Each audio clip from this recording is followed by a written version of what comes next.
I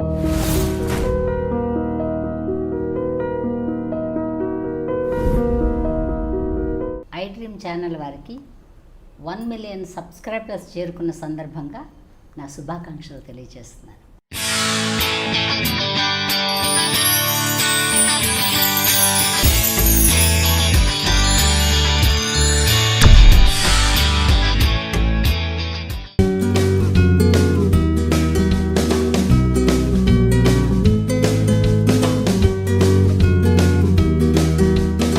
హీరోయిన్గా అలాగే continue ఉంటే ఈ మీకు సంబంధించిన చాలా విలువైన భూమి ప్రభుత్వం ఏదో వాళ్ళ ప్రాజెక్టు కోసం తీసేసుకుంది. దానికోసం మీరు పోరాడి వదిలేశారంటారు, నిజమే? ఏమండి, మాగాణి భూమిలో పేదలు ఏం గుడిసెలు వేసుకుంటారు చెప్పండి?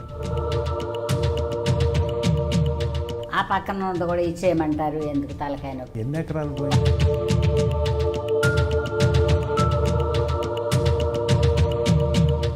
ఎకరం 1.5 అలా ఇళ్ల స్థలాలకు వేసే దగ్గరలో ఉంది. నమస్కారం. కాఫీ విత్ యమునా కిషోర్ కార్యక్రమానికి ఎప్పటిలాగే స్వాగతం. నేను సిద్ధం, నాతో పాటు కాఫీ కప్పులు సిద్ధం. కాఫీ కప్పులు అని ఎందుకంటున్నానంటే, ఇటీవలే నేను డైరెక్ట్ చేసిన ఒక యాడ్ జనంలో బాగా ప్రాచుర్యం పొందిన యాడ్లో ఒక డైలాగ్ చెప్పాలనుకుంటున్నాను. 1 కప్పు, 2 కప్పులు, 3 కప్పులు, 11 కప్పులు అని. ఈ కప్పులు పట్టుకున్న ఆర్టిస్టు, ఈ కప్పులు పెడుతున్న ఆర్టిస్టు జనంలోకి ఆ ప్రోడక్ట్ని ఎంత బాగా తీసుకెళ్లారంటే, ఆ ప్రోడక్ట్ సేల్ అద్భుతంగా పెరిగేంతగా ఆ ఆర్టిస్టే ఈరోజు నా ముందున్నారు. ఆవిడకి ఇవ్వడానికి నా దగ్గర ఒకే కప్పు ఉంది. 1 కప్పు. ఇది అమృతం కదా, 1 కప్పు చాలు.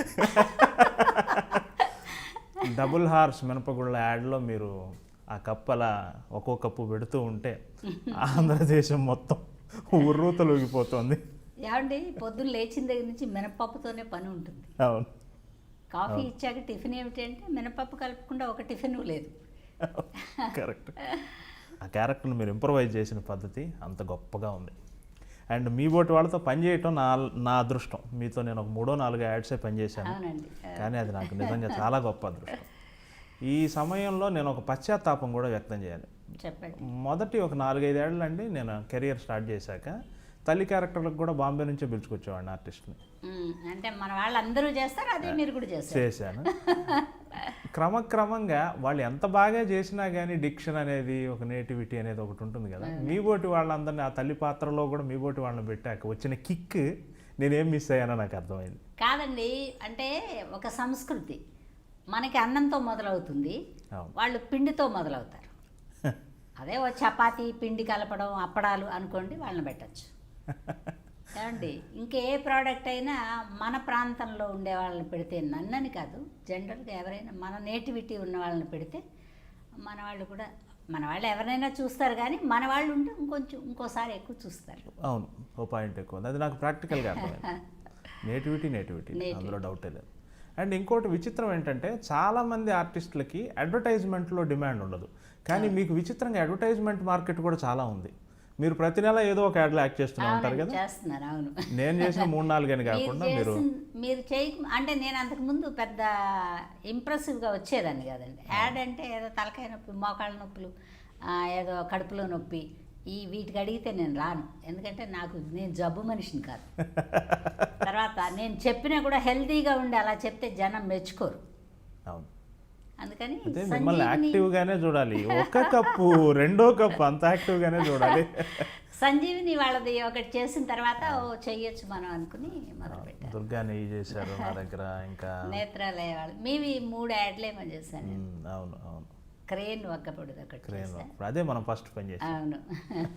తర్వాత ఒక శారీస్ చేశాను. అవును. తర్వాత మనం ఇది చేశారుగా, మన నెయ్యి, దుర్గా నెయ్యి 4 యాడ్స్ చేశాను. 4 యాడ్స్. అదే 4 కాదు, 1 చేసినా అసలు మీతో చేయటమే కావాల్సింది. నాకు చాలా ఆనందం అనమాట. అది భగవంతుడి కృప.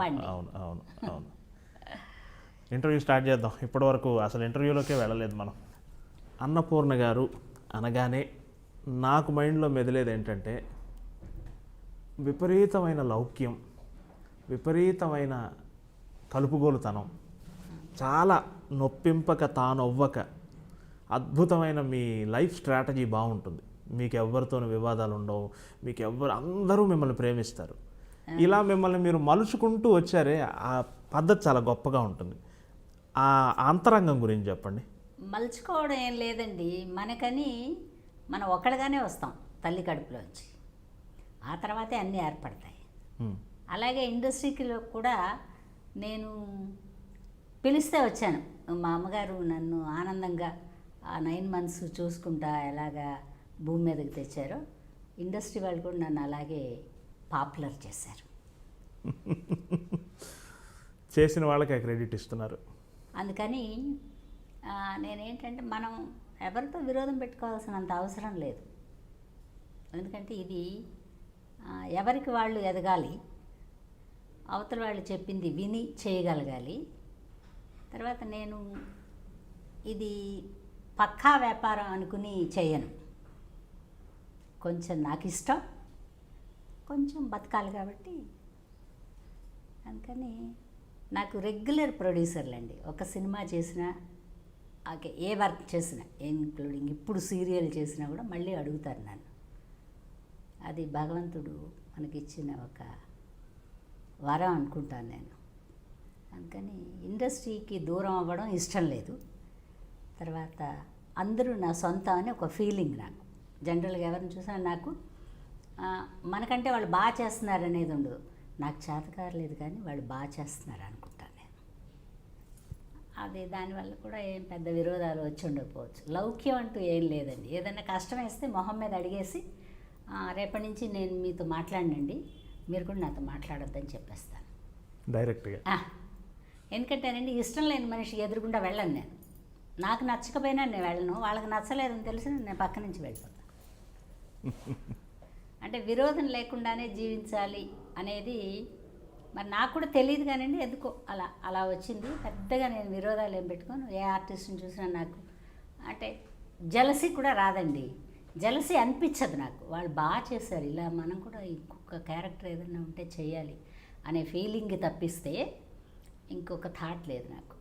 అందువల్ల ఒకవేళ విరోధం ఉంటే ఉండకపోవచ్చు. బాగుంది. స్వర్గ నరకంలో హీరోయిన్గా పరిచయం అయ్యారు కదా. హీరోయిన్ అంటే నా ఉద్దేశం, నా పర్సనల్ ఫీలింగ్ చెప్తున్నా. చెప్పండి. హీరోయిన్గా అలాగే కంటిన్యూ ఉంటే ఈ పోటీలో ఎందుకు అనవసరంగా అనుకుని మదర్ జోన్ ఒకటి ఖాళీగా ఉంది కాబట్టి అక్కడికి వెళ్ళిపోతే ఫుల్ ఒక 30-40 ఏళ్ళు దున్నేయచ్చు అనే ఒక ముందు చూపు మీకు ఎలా వచ్చింది? ఏమండి, అది ముందు చూపు కాదు. ఎందుకంటే అప్పటికి మదర్ అని పడే ఒక అంత క్యారెక్టర్ కూడా కాదు నాది. నేను కూడా పిల్లలాగా ఎందుకుంటా అదే నేను గుమ్మడి గారు 25 ఏళ్లకే తండ్రి అయిపోయినట్టు మీరు కూడా 20 ఏళ్ళు నిండకుండానే తల్లి అయిపోయారు కదా. అవునండి. ఎందుకు అలా అయ్యానంటేనండి, చాలా యంగ్గా హీరోయిన్ అంటే నా దృష్టిలో పెద్ద కళ్ళు ఉండాలి, తర్వాత మాట్లాడితే చూసే వాళ్ళకి ఇంట్రెస్టింగ్గా ఉండాలి, తర్వాత వాళ్ళు డ్యాన్స్ చేస్తే బాగుంటారు, అలా వయ్యారంగా ఉండాలి. అంటే మనం చూడని ఒక రంభ, ఊర్వశి, మేనక వాళ్ళే నా దృష్టిలో హీరోయిన్లు. అంటే మనం చూడని వాళ్ళే హీరోయిన్లు వింటే బాధపడతారేమో. ఏమన్నా పడనివ్వండి, దానికి దీనికి సంబంధం లేదు. నేను బాగుండను అని నేను ఎందుకో నాకు అనిపించిందండి. నేను అంతకుముందు జంజాల గారి నాటకాలు అవి వేశాను. ఆయన మదరు ఒక నాటకం, సంధ్యారాగంలో శంఖారావు అని ఒక నాటకం వేశాను. ఆ నాటకంలో మదర్ వేశాను. బట్ ఆ క్యారెక్టర్ ఎందుకో అప్పుడే నాకు చాలా బాగా నచ్చేసింది. జంజాల గారు నా కొడుకు వేషం, నేను మదర్. యంగ్ ఓల్డ్ ఉండేది. నాటకంలో ఎంత యంగ్ ఉంటుంది కొంచెం. ఆ క్యారెక్టర్ చేసే అది బ్రెయిన్లో ఉండిపోయిందండి. ఇట్లాంటివి వేస్తే మనకి మన కుటుంబానికి మర్యాద తక్కువ కాకుండా ఇంకా ఇన్ని సంవత్సరాలు ఉంటాను అనుకోలేదండి నేను. ఉంటాం మన ఇండస్ట్రీలో కొంతకాలం. అప్పుడు మదర్లు ఎక్కువ మంది ఉన్నారా అది కూడా తెలియదండి నాకు. మన మర్యాదకి మనం మర్యాదగా సొసైటీలో. మీరు వచ్చిందే ఒక సంధికాలం కదా, అప్పటికి ఛాయాదేవి, సూర్యకాంతం లాంటి వాళ్ళు రిటైర్ అవుతున్నారు, కొత్త మదర్లు ఎవరు ఎంటర్ అవ్వలేదు. కరెక్ట్గా మీరు టైంకి దొరికారండి. అదే అంటే ఇండస్ట్రీకి నేను టైంకి దొరికానండి. నాకు అంత ఆలోచన కూడా లేదండి. యాదృచ్ఛికంగా అంటే నాకు ఇవైతే మనకు మర్యాదగా ఉంటుంది సొసైటీలో. మనం ఒకవేళ రేపు వేషాలు వేయకుండా మన ఊర్లో మనం ఉంటే కూడా పలకరింపుకు బాగుంటుంది. మనం సొసైటీలో చాలా కాలం జీవించవచ్చు. ఇప్పుడు ఒక డాన్సర్ వేసామనుకోండి, ఒక క్లబ్ డాన్సర్ లాగా ఏదో నిజంగానే మహా అందం భగవంతుడిచ్చి చేసుంటే బయట ప్రపంచంలో మనం తిరగలమండి, మన సొసైటీలో అది తిరగలేం. నిజమే, అది నిజమే. ఇప్పుడు అనుకోండి కలుపుగోలుతనం అన్నారే, ఈ వేషాలు వేయబట్టి ఇంతమంది ఈ కలుపుగోలుగా నన్ను పలకరిస్తున్నారు. నిజమే. నాకు ఎందుకో బాగుంది. మ్మ్. జగమంత కుటుంబం అని ఆయన రాసి నాకు కూడా జగమంత కుటుంబం. ఖచ్చితంగా. మామూలుగా ఇండస్ట్రీలో షూట్ జరిగేప్పుడు హీరోయిన్కి దక్కే మర్యాద వేరు, ఒక సౌకర్యవంతంగా ఒక రిజర్వేషన్ ఇస్తారు కదా, అది చూసి టెంప్ట్ అవ్వలేదా మీరు అప్పుడైనా? లేదండి, మర్యాద అంచనా వేయకూడదు. ఓకే, అంటే నేను ఆ మర్యాద కాదు, కొన్ని సౌకర్యాలు ప్రత్యేకంగా ఇస్తాను. సౌకర్యం కూడా ఏముందండి, మనం తినే అన్నం, మనం తినే మంచినీళ్ళు, మనం తాగే కాఫీ వేరే గ్లాసులో ఇస్తారు వాళ్ళకంతే. ఏముంది వేరే గ్లాసు. పైగా ఆ రోజుల్లో ఈ తారతమ్యాలు కూడా, నేను వెళ్ళిన కొత్తల్లో పెద్ద తారతమ్యాలు లేవండి. ఇప్పుడు బాటిల్స్ మంచినీళ్ళు ఇస్తున్నారు, కానీ అప్పుడు మా మంచినీళ్ళు మేమే పట్టుకెళ్ళేవాళ్ళం. బాయ్స్ ఇచ్చేవాళ్ళు, అవి ఎట్ట పట్టుకొచ్చారో ఏంటో లేని ఇంట్లో కాగబెట్టుకుని మన కాశీకి రామేశ్వరానికి వెళ్తారే మరచెంబులు, అలాగా. ఇప్పుడు అందమైన బోల్డ్ ప్రోడక్ట్లు వచ్చాయండి, అప్పుడు అవి కూడా లేవు. ఇప్పటికి కూడా ఉంది నా ఇంట్లో ఇంత మరచెంబు, దాంట్లో మంచినీళ్ళు కాగబెట్టి పోసుకుని రాత్రిపూట కాగబెట్టి కుండలో పోసి మా వాళ్ళు పొద్దున్నే అందులో పోస్తే ఆ మరచెంబు తీసుకుని షూటింగ్కి వెళ్తే అందరికీ భోజనం. ఆ భోజనాలు కూడానండి ఏం పెడుతున్నారు ఏంటి అని ఆలోచించే అంత తెలివితేటలు అప్పటి వాళ్ళకి లేవండి. అవి తెలివితేటలు కూడా అన్ను. మనం మనం బాగా యాక్ట్ చేస్తున్నాం, మనకు మంచి వేషం ఇచ్చారు, ఈ వేషం మజానే తప్పితే అండి మర్యాద మజా లేదు. ఇప్పుడు వస్తానే ఒక కారు, ఆ డోర్ తీయడానికి ఒక మనిషి, ఇలా అది బేషిజం వాళ్ళకి వాళ్ళు పెంచుకుని పిచ్చివాళ్ళు అవుతున్నారు అంటానండి నేను. మీరేమన్నా అనుకోండి, తప్పేముంది, మీ అభిప్రాయం మీరు చెప్పారు, జరుగుతున్నదే చెప్పారు. ఎందుకంటే ఎక్కువ మర్యాదను కోరుకుంటే పిచ్చివాళ్ళు అవుతారు. అవును, మనకి జనరల్గా ఇచ్చే మర్యాద ఎలాగూ ఇస్తారు, అవును. అంతకంటే అతిగా కోరుకుంటే పిచ్చిగా ఉంటుందని నా అభిప్రాయం. కోరుకుంటే రాదు కూడా కదా, విషయాన్ని బట్టే కదా మర్యాద. అప్పట్లో హీరోయిన్కి ఒక మర్యాద, మనకో మర్యాద కదా. హీరోయిన్కి ఒక స్టాఫ్, హీరోకి ఒక స్టాఫ్ ఉండేవాడు. తతిమా వాళ్ళందరూ కామన్, మామూలుగా ఉండదు. అయినా అప్పటి హీరోలు పద్ధతిగానే ఉండేవాళ్ళు, హీరోయిన్లు కూడా పద్ధతిగానే ఉండేవాళ్ళు వాళ్ళ వరకు వాళ్ళు. ఎందుకంటే గంటకి టచ్అప్ చేసుకోవాలి, వాళ్ళకు ఒక స్టాఫ్ ఉంటారు, వాళ్ళు పక్కన కూర్చుంటారు. ఇలా రూముల్లో క్యారవాన్లు అవన్నీ ఏం లేవండి. ఒక మేకప్ మేనే మేకప్, ఒక హెయిర్ డ్రెస్సరే హెయిర్ డ్రెస్, మనిషికి ఒకళ్ళు లేరు. ఇప్పుడంటే తప్పదు. అయినా మీరు తల్లి పాత్రలు నాటకాల్లోనే వేసేసారు కదా. ఆ నాటకంలో తల్లి పాత్ర వేసి, విచిత్రంగా నాటకాల్లో ఈ హీరోయిన్ వేసిన వాళ్ళు తల్లి వేస్తారు, తల్లి హీరోయిన్, ఈ ఈ ఇది లేదు కదా నాటకాల్లో. నాటకాల్లో ఏముండదండి, సినిమాల్లో ఎందుకంటే ఉన్నట్టు ఆడవాళ్ళు తక్కువ కదండి, నాటకాలకు వచ్చేవాళ్ళు తక్కువ. అంత కష్టం ఎవరు పడతారండి? ఇప్పుడు ఒక నాటకం రెడీ అయ్యి వేయడానికంటే ఒక కనీసం 15-20 రోజులు, అంటే అప్పుడు ఎడ్యుకేషన్ తక్కువ కాబట్టి. అదే ఆర్టిస్ట్ తండ్రి వేస్తాడు, అదే ఆర్టిస్ట్ కొడుకు వేస్తాడు, ఇట్లా ఉంటుంది కదా. వేస్తారండి. ఎందుకంటే ప్రేక్షకులకి 2 అరలే కదండి, 2 చైర్ల వరకే కనపడుతుంది మనకి, ఆహార్యం కానీ ఎక్స్ప్రెషన్ కానీ కనపడుతుంది, వాయిసేగా వినపడేది. అందుకని క్యారెక్టర్లు అలా మార్చి వేసేవాళ్ళు. పైగా నాటకాల్లో పెద్దగా హీరోయిన్లు తక్కువ ఉండేవాళ్ళు, వేస్తానని వచ్చేవాళ్ళు తక్కువ. 15-20 రోజులు రిహార్సల్ చేయాలండి వాళ్ళందరితో కలిసి, అర్ధరాత్రి వరకు. వాళ్ళు ఎప్పుడో 6 o'clock ఆఫీసులు అవుతాయి, అప్పుడు వస్తారు. అప్పుడు వచ్చి 12-11 అట్లా రిహార్సల్ చేసి మళ్ళీ ఇంటికి పోయి, మళ్ళీ నెక్స్ట్ డే మళ్ళీ వచ్చి రిహార్సల్ చేసి 15-20 రోజులు ప్రిపేర్ అయితే కానీ నాటకానికి వేదికకి వెళ్ళలేరు. మానసికమైన అలసట కూడా చాలా. ఇంత కష్టం ఆ రోజుల్లో పెద్దగా పడేవాళ్ళు కాదు. పైగా మన సమాజంలో అప్పట్లో అంత మర్యాద లేదు. ఇప్పుడు మేకప్ వేసుకుంటే మర్యాద అండి, అప్పుడు మేకప్ వేసుకుంటే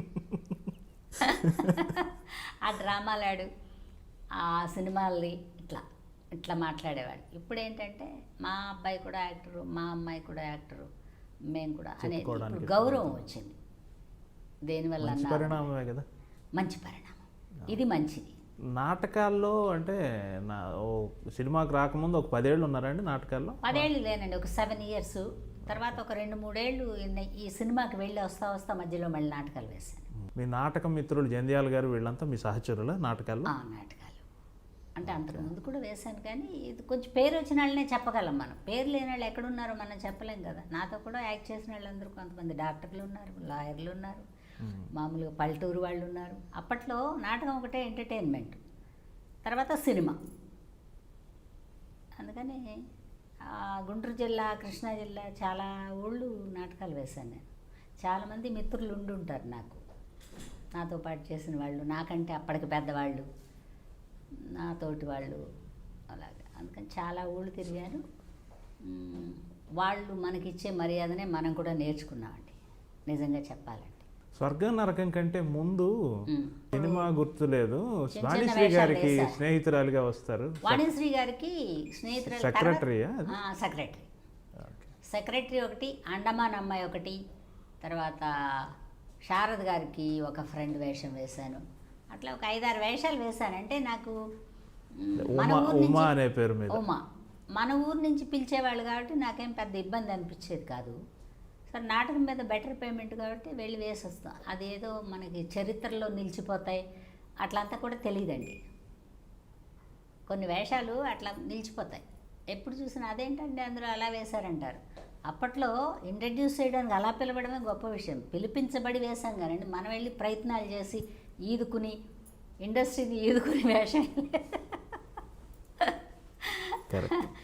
కానీ గొప్ప విషయం ఏంటంటే చిన్న వయసులోనే మనసుని పరిపక్వం చేసేసుకుని మీరు మదర్గా మిమ్మల్ని మీరు డైజెస్ట్ చేసుకొని, ఈజీ కాదు కదా. 40 ఏళ్ల వాడు కూడా ఏమండి తెలియదు, అది కూడా తెలియదు. మామూలుగా 40 ఏళ్ల వయసులో వాడు కూడా నేను సహజంగా 25 అనే ఫీల్డ్లోనే ఉండేది. అవునండి. సమాజంలో ఇప్పుడు మీకు 20 ఏళ్ల వయసులో 50 ఏళ్ల హీరోని బాబు అని పిలవాలంటే అది ఎంత కష్టం. కష్టమే కానండి, ఏదో ఇష్టంగా ఉండేది అది. అదే మనసును పరిపక్వం చేసుకున్నారు ఇప్పుడు అంటున్నారు. ఒక రామారావు గారు కొడుకు అంటే ఊహించండి, మనం కనకుండా అంత అందమైన అంత మంచి యాక్టర్ కొడుకు అంటే ఎలా ఫీలింగ్ ఉంటుంది, మనసంతా నిండుతుంది. కరెక్టే. ఇబ్బందికరంగా ఒక్క వేషం చేయలేదండి కిషోర్ గారు. నేను ఇబ్బంది పడుతూ ఒక్క వేషం కూడా చేయలే, ఇష్టంగా చేసినవే అన్నీ. ఒక్కరోజు గెస్ట్ అంటే కూడా నేను చెయ్యను అన్ను, ఎందుకంటే ఆ వేషం మనమే వేయాలేమో, లేకపోతే ఆ డైరెక్టర్ గారు మనకెందుకు కబురు చేస్తారు. ఒక్కరోజేనండి, ఒక్క సీనేనండి అంటారు. నేను అలా అన్నండి. ఒక్క సీను ఇప్పటికైనా కూడా ఒక్క సీన్ అంటే కూడా వెళ్తాను నేను, ఎందుకంటే మనం ఇష్టపడి వచ్చామండి. అందుకని ఆ ఒక్క సీన్ ఇంకొకళ్ళు ఎవరో ఎందుకు చేయడం, నేను పనికొస్తాను, నేను ఆ సీన్కి అవసరం అనే కదా డైరెక్టర్ పిలిచారు, అలా ఊహిస్తాను నేను. నన్ను ఏదో ఎవరికో పెద్ద వేషం ఇచ్చి నన్ను చిన్న వేషానికి పిలిచారు, ఆ ఫీలింగే రాదండి నాకు. ఎందుకు ఇంకా రాలా, ఇంక ఈ పైన వచ్చి ఏం చేస్తాను చెప్పండి. తెలుసుకోవడానికి టైం పడుతుందండి, తొందరగా తెలుసుకుంటే ఫేడ్ అవుట్ అవుతాం. ఇండస్ట్రీలో మాయ. కరెక్ట్. ఓ 80, 79, 78 ఆ టైంకి మీరు పీక్ మదర్ అయిపోయారు. అవునండి. కడవల కొద్ది కన్నీళ్ళు కనిపించేశారు. అవును. అలా ఒక చూపు తగ్గిపోయినంత, చూపు తగ్గిపోయినంత ముందడుగు ఇంకా అవన్నీ సూపర్ అండి. వరుస పెట్టి ఇది చేశారు. మంచి క్యారెక్టర్లు పడ్డాయండి, మంచి మంచి ఆర్టిస్టులతో. అవును అవును. అదే మనం ఇప్పుడు ఎంటర్ అయ్యామనుకోండి తెల్లారిపేటకే మర్చిపోతారు. అప్పట్లో కాబట్టి వాళ్ళంతా డైమండ్స్ కాబట్టి ఆ డైమండ్ల మధ్యలో చిన్న బంగారం లాగా అలా తిరిగా నేను ఆ డైమండ్ల చుట్టూ. అందరు హీరోలకి తల్లిగా ఉన్నారు. అందరి హీరోలకి తల్లండి, అందరు క్యారెక్టర్ ఆర్టిస్టులకి భార్య. అవునండి. ఉదయం ఇంటర్వ్యూకి వచ్చే ముందు చలపతిరావు గారికి ఫోన్ చేశాను, ఆయన నాకు బాగా అవునులేండి. కిషోర్ ఒక విషయం అడగవయ్యా అన్నపూర్ణని అన్న. "ఏంటి సార్ అడగను, ఇంతమంది భర్తలు వేశారు కదా, ఇష్టమైన భర్త ఎవరో అడుగు." భర్తలు ఇష్టం ఏముంటదండి, ఒక స్క్రీన్ భర్త భర్త ఇష్టం అండి. ఉంటాడు. స్క్రీన్ భర్తలంతా వేషమే, చెప్పేయండి ఆయనకి.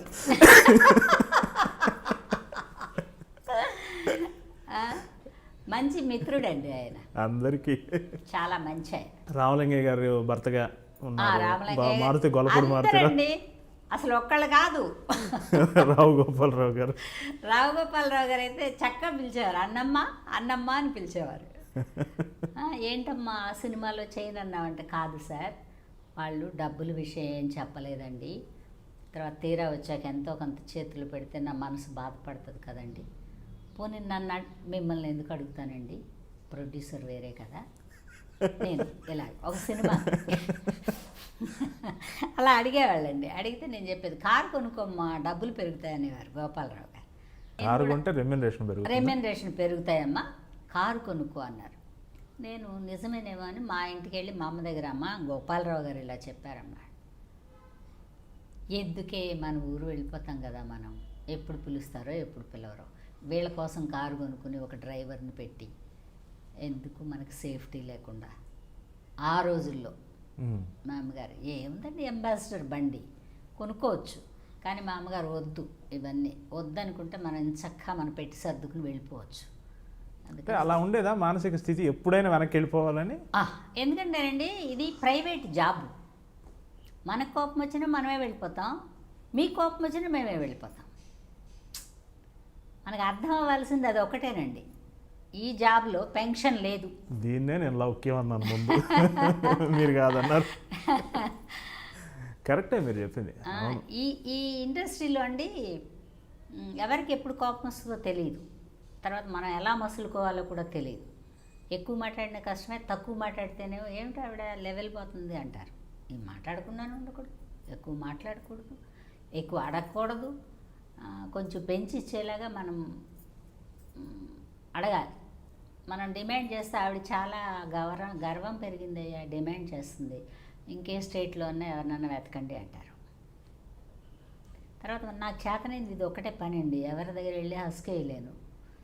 తర్వాత నాకు పెద్ద బంధువులకి నాకు పెద్ద టచ్ ఏం లేదు, ఎందుకంటే నేను చాలా చిన్నప్పుడు ఇండస్ట్రీకి వచ్చిన మూలాన ఈ పనే నా బంధువులు కానివ్వండి, స్నేహితులు కానివ్వండి, ఇంక్లూడింగ్ నా హస్బెండ్ అనుకోండి, అన్ని రకాల క్యారెక్టర్లు ఈ రంగులోనే ఉంది నాకు. నేను అందుకని ఇది వదిలిపెట్టి వెళ్ళలేను, ఇంకో పని చేయలేను, ఇంట్లో వంట అయితే చేస్తా. అందుకని ఏంటంటే కొంచెం ఏం పోయింది చూసి చూడనట్టు వెళ్తే కొంతకాలం అలా ఇండస్ట్రీలో తిరగచ్చు. 2001 నుంచి 2007 మధ్యలో మీరు ఎక్కువ కనిపించాలి, భారీ గ్యాప్ వచ్చింది. ఎందువల్ల అంటే అండి బ్లాక్ పిగ్మెంటేషన్ వచ్చింది ఫేస్కి మాత్రం. మన ఇండస్ట్రీలో నేను మంచి కలర్ ఉండేదాన్ని అప్పుడు, అలా చూసి ఇలా వచ్చేటప్పటికి ఆవిడకి ఏదో జబ్బు చేసిందని ఒక ఫీలింగ్ వచ్చేసింది. తర్వాత మనకు టైం కూడా ఎక్కువ కాలం పరిగెత్తలేమండి, ఒక చోట ఆపుతాడు. ఆ మైలు రాయే ఈ మధ్యలో ఉన్న 5-6 ఏళ్ళు జీవితంలో పరిగెడతాం, దాన్ని కూడా ఆపుతాడు భగవంతుడు. ఆ ఆపిందే ఈ గ్యాప్. అయినా కూడా నేనేం పెద్ద నిరాశపడలా, సరే చూద్దాం అలా. అప్పుడు మధ్యలో టీవీ సీరియల్ వేసా, టీవీ సీరియల్ చేస్తా, ఇంకేం టైంపాస్ లేదు కదండి, అది వేస్తా మళ్ళీ కొంచెం నార్మల్కి వచ్చింది, మళ్ళీ పిలుస్తున్నారు. ఎప్పుడు షిఫ్ట్ అయ్యారు హైదరాబాద్, చెన్నై నుంచి? 22 ఇయర్స్ అయిందండి షిఫ్ట్ అయ్యి 22 ఇయర్స్. ఎక్కడున్నానో అక్కడే ఉన్నాను నేను. ఇల్లు కొనుక్కుని వచ్చాను ఇక్కడ, దివ్యశక్తి అపార్ట్మెంట్. ఎందుకంటే మన తెలుగుదేశంలో సామాన్లు ఇచ్చుకుని ఆ ఇంటికి ఈ ఇంటికి తిరిగితే బాగుంటుందని ఆ మెడ్రాస్ నుంచి ఒక 6 లక్షలు తెచ్చుకుని మద్రాసులో ఇల్లు కట్టుకుని సెటిల్ అయ్యారు. మద్రాసులో పెద్ద ప్రాపర్టీలు ఏం లేవండి, ఒక చిన్న ఇల్లు, చిన్నదంటే ఒక హాఫ్ గ్రౌండ్లో కట్టా, అది కూడా ఎందుకంటే మా అమ్మగారికి ఎప్పుడు జబ్బు చేసేది, కబిక్కిని ఏమన్నా అయితే వీళ్ళు బయట పెట్టేయమంటారేమో, ఏదో ఒక హణం అద్దనో సంపాదించాం కదా మనం, మన వాళ్ళు వచ్చిన దాకా ఉండాలి కదా మనం ఇక్కడ, సరే అందుకని ఒక 7 లక్షలు 8 లక్షలు అప్పుడు అది కొనుక్కున్నాను సెంటర్, అప్పటికి మేము ఉండే సెంటర్లో. ఆ తర్వాత అది పడగొట్టి కొంచెం ఒక 2 ఫ్లోర్ల కింద వేసుకున్నాను, అంతా ఇండస్ట్రీ చాలవే. బాగానే నడుస్తుంది. ఇప్పటికీ బిజీనే కదా మీరు? బిజీనే అంటే బిజీ అంటే అండి అదే చెప్పానుగా, 2 రోజులు ఒక రోజు అంటే కూడా నేను రానండి అన్నాం, సరే వెళ్దాం అనుకుని వెళ్తాను కాబట్టి బిజీ ఉన్నానండి. లేదంటే 10 రోజుల వేషం, పెద్ద వేషం అంటే బిజీ ఉండరు. ఆ 10 రోజులు ఏ నెలలో వస్తాయో, సంవత్సరంలో ఎప్పుడు వస్తాయో తెలియదు, అందుకని పిలుస్తున్నారు. ఇప్పుడు పిల్లలు కూడా ఈ మధ్య పిలుస్తున్నారు. ఆ మధ్యలో ఒక 4 ఏళ్ళు బ్లంట్గా పిలవలేదండి. అక్కడి నుంచి అప్పుడొకటి ఈ శాటిలైట్ మూవీలు వచ్చాయి కదండి, అప్పుడు ఈ చిన్న పిల్లలు ప్రొడ్యూసర్లు కొడుకులు వాళ్ళు హీరోలు వేసేవాటికి ఏదో ఒక 2 రోజులు 3 రోజులు బామ్మ అమ్మ అట్లా అంతా పిలిచారు. అప్పుడు మళ్ళీ మొదలైంది. గ్యాప్ కాలంలో కూడా మీరు హైదరాబాద్లోనే ఉన్నారు, చెన్నైలో ఉండటం వల్ల గ్యాప్ కాదు అది? లేదండి, ఇక్కడే ఉన్నా. ఓకే. అంటే మీరు 95, 96 నాటికే వచ్చారు. 96కి వచ్చేసానండి. 96 నుంచి ఇంకా స్టిల్ ఇక్కడే. ఇంకా హెల్త్ బాగున్నంతకాలం ఉంటా అండి. హెల్త్ ఏమైనా అప్సెట్ కొట్టిందంటే బెదవాడ వెళ్ళిపోతా. బాగా అనుబంధం మీకు. అనుబంధం అంటేనండి మనం పనిచేసే చోట ఇక్కడ నేను ఒకదాన్నే ఉండగలను, కుటుంబం అంతా లేపుకుని రాలేం కదండి. అవును, అది కరెక్ట్. వాళ్ళు అక్కడ ఉన్నారు, అక్కడ పరిస్థితులకి అలవాటు. మీ అమ్మాయి అల్లుడు ఇక్కడే ఉంటారా హైదరాబాద్? వాళ్ళు నెల్లూరు అండి. ఆ అబ్బాయికి FCIలో ఏదో జాబ్ వచ్చింది, వాళ్ళు నెల్లూరులో. ప్రస్తుతం మీరు ఒకరే ఉంటారు? నేను ఒకదాన్ని కాదులేండి, కుటుంబం పెద్ద కుటుంబం, వాళ్ళే వస్తుంటారు వెళ్తూ ఉంటారు, ఎవరో వాళ్ళు ఉంటారు. Very good, very good. But ఎవరు లేకుండా ఉండను, ఎందుకంటే ఒంటరిగా ఉండకూడదు కదండి. అవును అవును, అది ఒక పెద్ద దాన్ని ఏమంటారు, ఒక రకమైన అగాధం లాగా ఉంటుంది, ఏం చేస్తున్నావో తెలియదు. అయినా మీరు 24 గంటలు బిజీ ఉండే మీకే ఉంది, కానీ బిజీ అండి. అవును, మీ డేట్ పట్టుకోవాలంటే మాకు ఎంత కష్టంగా ఉంది. మీ డేట్ ఎంత కష్టంగా ఉంది నన్ను ఈ అడగండి. మధ్య మా అమ్మగారికి కూడా ఒక 2, 3, 4, 5 కాల్ షీట్లు అండి. నన్ను అడగండి, చెప్తాను అసలు మీ డేట్లు ఎంత బిజీగా ఉన్నాయి. అయితే మనం ఎటో మొదలుపెట్టి ఎటో వెళ్ళిపోయాం. మీరు అదే కడవల కొద్ది కన్నీళ్ళ దగ్గర ఉన్నాం మనం. అవును, 77 నుంచి 92, 93 దాకా. అయితే ఒక్కసారిగా హలో బ్రదర్ సినిమాలో మిమ్మల్ని డిఫరెంట్గా చూపించారు. అవును, మోడర్న్ మదర్. దానికి ముందు అప్పులప్పారావులోనే ఒక పల్టీ కొట్టారు. ఆయనండి ఈవీవి గారు. ఏంటి అది, అందరం మిమ్మల్ని అలా చూస్తుంటే ఆయన మిమ్మల్ని ఇంకోలా చూశారు. అంటే ఆయనకి అలా ఇష్టమేమో అండి. అదే చెప్తున్నా కదా, నేను డైరెక్టర్లకి ఒక్కొక్కళ్ళకి ఒక్కొక్క అభిప్రాయం అండి. నేను ఏ క్యారెక్టర్ అయినా చేయగలను, కానీ నేను చేస్తాను నాకు ఇవ్వండి అని నేను అడగను ఎవరిని. ఎందుకంటే మనం అడిగి వేస్తే థ్రిల్ ఉండదు. ఓకే, మనం చేసినా కూడా సిచ్యువేషన్ బట్టి ఒక క్యారెక్టర్ అనుకోండి నవ్వుతారు జనం, ఏదైనా కూడానండి. మీరు అక్కడ నుంచి కామెడీలో కూడా కంటిన్యూ అయిపోయారు. కామెడీ నాకు ఇష్టం అండి. ఈ ఏడుపు మాట ఎలా ఉన్నా ఒక మంచి మదరు, ఒక మంచి కమేడియన్, ఈ రెండు ఇష్టమే నాకు. నేను ఏదైనా కామెడీ వస్తుంటే అలా కూర్చుండిపోతాను టీవీ ముందు. మా ఇంట్లో వాళ్ళందరూ అంటారు, ఇప్పుడే పల్లెటూరు నుంచి బొట్టుచ్చుకుని వచ్చినట్టు అలా కూర్చుండిపోయావేంటి, అలా నవ్వుకుంటావేంటి అంటారు. అదే అలవాటు నా చెల్లెలు చిన్న కొడుకు వచ్చింది, నా అలవాటే. వాడు కూడా అలా కూర్చుంటే నేను కూడా అలాగే కూర్చుంటానండి. ఈ విషాదాలు ఉంటే కొంచెం తక్కువ కూర్చుంటాను, ఎందుకంటే నేనే విషాదం చేసి ఉన్నాను కదా. కామెడీ కూడా ఇష్టం అండి, చేయగలను, కానీ జనం ఇలా ఇష్టపడ్డారు కదా అందుకని మన డైరెక్టర్లు పిలవరు. ఇదే మలయాళం ఇండస్ట్రీ అనుకోండి, అన్ని రకాల వేషాలు వేస్తారు. సుకుమార్ గారు ఎన్ని రకాల వేషాలు వేశారండి. అవును, 2500 సినిమాలు ఆవిడే చెప్పింది. ఏంటి నిన్ను ఎప్పుడు చూసినా ఒకటే టైప్లో తీస్తారు మీ వాళ్ళు, రకరకాలుగా ఉపయోగించుకోవచ్చు కదా, నిన్ను ఏ క్యారెక్టర్ పడితే ఆ క్యారెక్టర్ వేయొచ్చు కదా, కొంచెం చూడగానే నవ్వుతారు కదా. ఇలా క్యారెక్టర్ వేసినప్పుడు ఇలా క్యారెక్టర్ వేస్తే జనం ముందు నవ్వుతారు. ఆ నవ్వులోంచి తేరుకునేటప్పటికి కొంచెం కిక్ వస్తుంది. ఎందుకు నీకు ఇలాగే ఇస్తారని అడిగింది ఆవిడ ఒకసారి. అడిగితే ఏమో అమ్మా వాళ్ళు ఇచ్చిందే కదా మనం చేయాలి, మనం అడగలేం కదా. మలయాళీస్ ఇస్తారు కానండి, మన వాళ్ళు ఏ ట్రెండ్లో అలవాటు పడితే ఆ ట్రెండ్లో వెళ్తారండి. మనం తప్ప ఎవరైనా క్యారెక్టర్ బాగా చేస్తారనే ఊహ కూడా ఉంది మన వాళ్ళకి. బయట నుంచి వచ్చిన వాళ్ళు బాగా చేస్తారు, దాన్ని ఎవరు మారుస్తారు కాదండి. అవును, ఆ పాపంలో నాకు కూడా కొంత భాగం ఉంది. ముందు నేను కూడా అలాగే అనుకునేవాడిని. కాదు అంటే యాడ్లు అంటే అన్ని చోట్లకి వెళ్తాయి కదండి, రకరకాలుగా వెళ్ళి దీన్ని తప్పు పట్టడానికి లేదు. మన సినిమాలు కూడా ఇప్పుడు అన్ని లాంగ్వేజ్లు డబ్ చేస్తున్నారు కాబట్టి వాళ్ళని ఇప్పుడు తప్పు పట్టడానికి లేదండి. అవును, ఇది అప్పులప్పారావు, హలో బ్రదర్ ఇట్లాంటి క్యారెక్టర్లు ఆయన చెప్పగానే మీరు మీ స్పందన ఏంటి? అంటే అప్పులప్పారావు అప్పుడు కొంచెం బేజారు పడ్డారు. ఫస్ట్ టైం కదా అలాగ మోడర్న్గా ఇంత చేతులు పెట్టి ఇంత పెద్ద మెడ పెట్టి అప్పటిదాకా ఇలా ముసుకేసుకుని అది కాదు బాబు ఇది కాదు బాబు అన్న వేషం అప్పుడు ఒక్కసారి గాబరపడ్డానండి. మా అమ్మగారు అన్నారు, ఆడితే 100 రోజులు ఆడుద్ది గుర్తుపెట్టుకుంటారు, ఆడకపోతే 2-3 రోజుల్లో పోద్ది నీకు పేరే ఉండదు, వేసేవే అంది మా అమ్మ. భలే లాజిక్ చెప్పారండి. కాదండి, నేను చేయనంటాను. నేను మన ఇంట్లో ఉండి నువ్వు చేయనంటే వాళ్ళు బలిసింది అది ఇది అనుకుంటారు, చెడ్డగా అనుకుంటారు. ఇండస్ట్రీలో నీకేము, నువ్వేమో ఎవరి దగ్గరికి పోయి అడగలేవు, చావలేవు, వెళ్ళు వెయ్యి అంది. అంటే మా అమ్మ ధైర్యంతో వెళ్ళాను. కానండి షివరింగ్ ఉంది నాకు. ఫస్ట్ 2-3 టేకులు. శంకరాభరణం సోమయాజులు గారి వైఫ్. ఆయనకు ఒక స్టెప్ని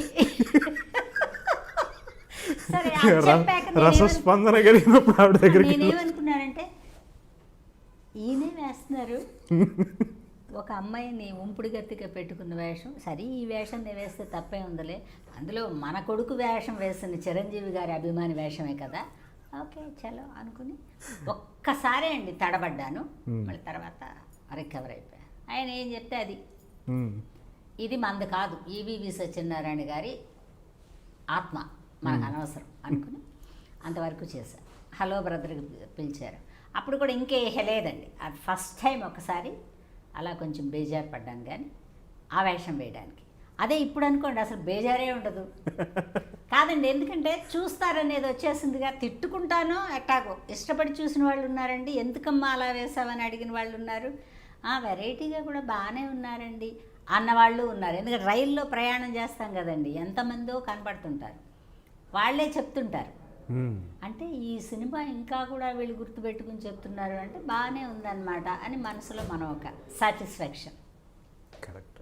అవును, చిరంజీవి గారికి పూలమాల వేసేసి అయ్యో ఎంత మిస్టరీ అండి. అదే మీకు చెప్పకుండా ఆయనకి చెప్పకుండా షూట్ చేసేసారు కదా. నేను చాలా విషయాలు తొందరగా అడగనండి, ఎందుకంటే వాళ్ళు అండర్స్టాండింగ్లో ఉంటారు, మనమేంటి వేషం వేయడానికి వచ్చిన వాళ్ళం అనే ఉద్దేశం అండి. తర్వాత ఎవరన్నా వేసిన వేషం నాకు ఇస్తే ఈ మధ్యనే అడుగుతున్నానండి, ఈ వేషం నాకేనా అండి, ఇంతకుముందు ఎవరు నన్ను పెట్టుకుని తీసేసి నన్ను పెట్టుకుంటున్నారని ఇప్పుడు అడుగుతున్నాను. ఎందుకంటే మనస్పర్ధలు ఎందుకు, ఆఖరి రోజుల్లో గొడవలు ఉండకూడదండి. కరెక్ట్. అసలు మీరు మొదటి నుంచి గొడవలు లేరులేండి. గొడవలు లేవండి, అప్పుడు ఆ వేషాలకి ఎవరినో పెట్టుకుని నన్ను పెట్టల. ఇప్పుడు 2, 3, 4, 5 పేర్లు రాసుకుంటున్నారు స్క్రిప్ట్లో. అంటే ఇలా అయి ఉండొచ్చు కదా, వాళ్ళు తృప్తిగా చేసి ఉండకపోవటం వల్ల మీరు బాగా చేస్తారు. నిజమేనండి, కానీ వాళ్ళకి చెప్పి మిమ్మల్ని మీరు లేరమ్మా ఇందులో వేరే ఆర్టిస్ట్ని పెట్టుకుంటున్నామని చెప్పాలండి.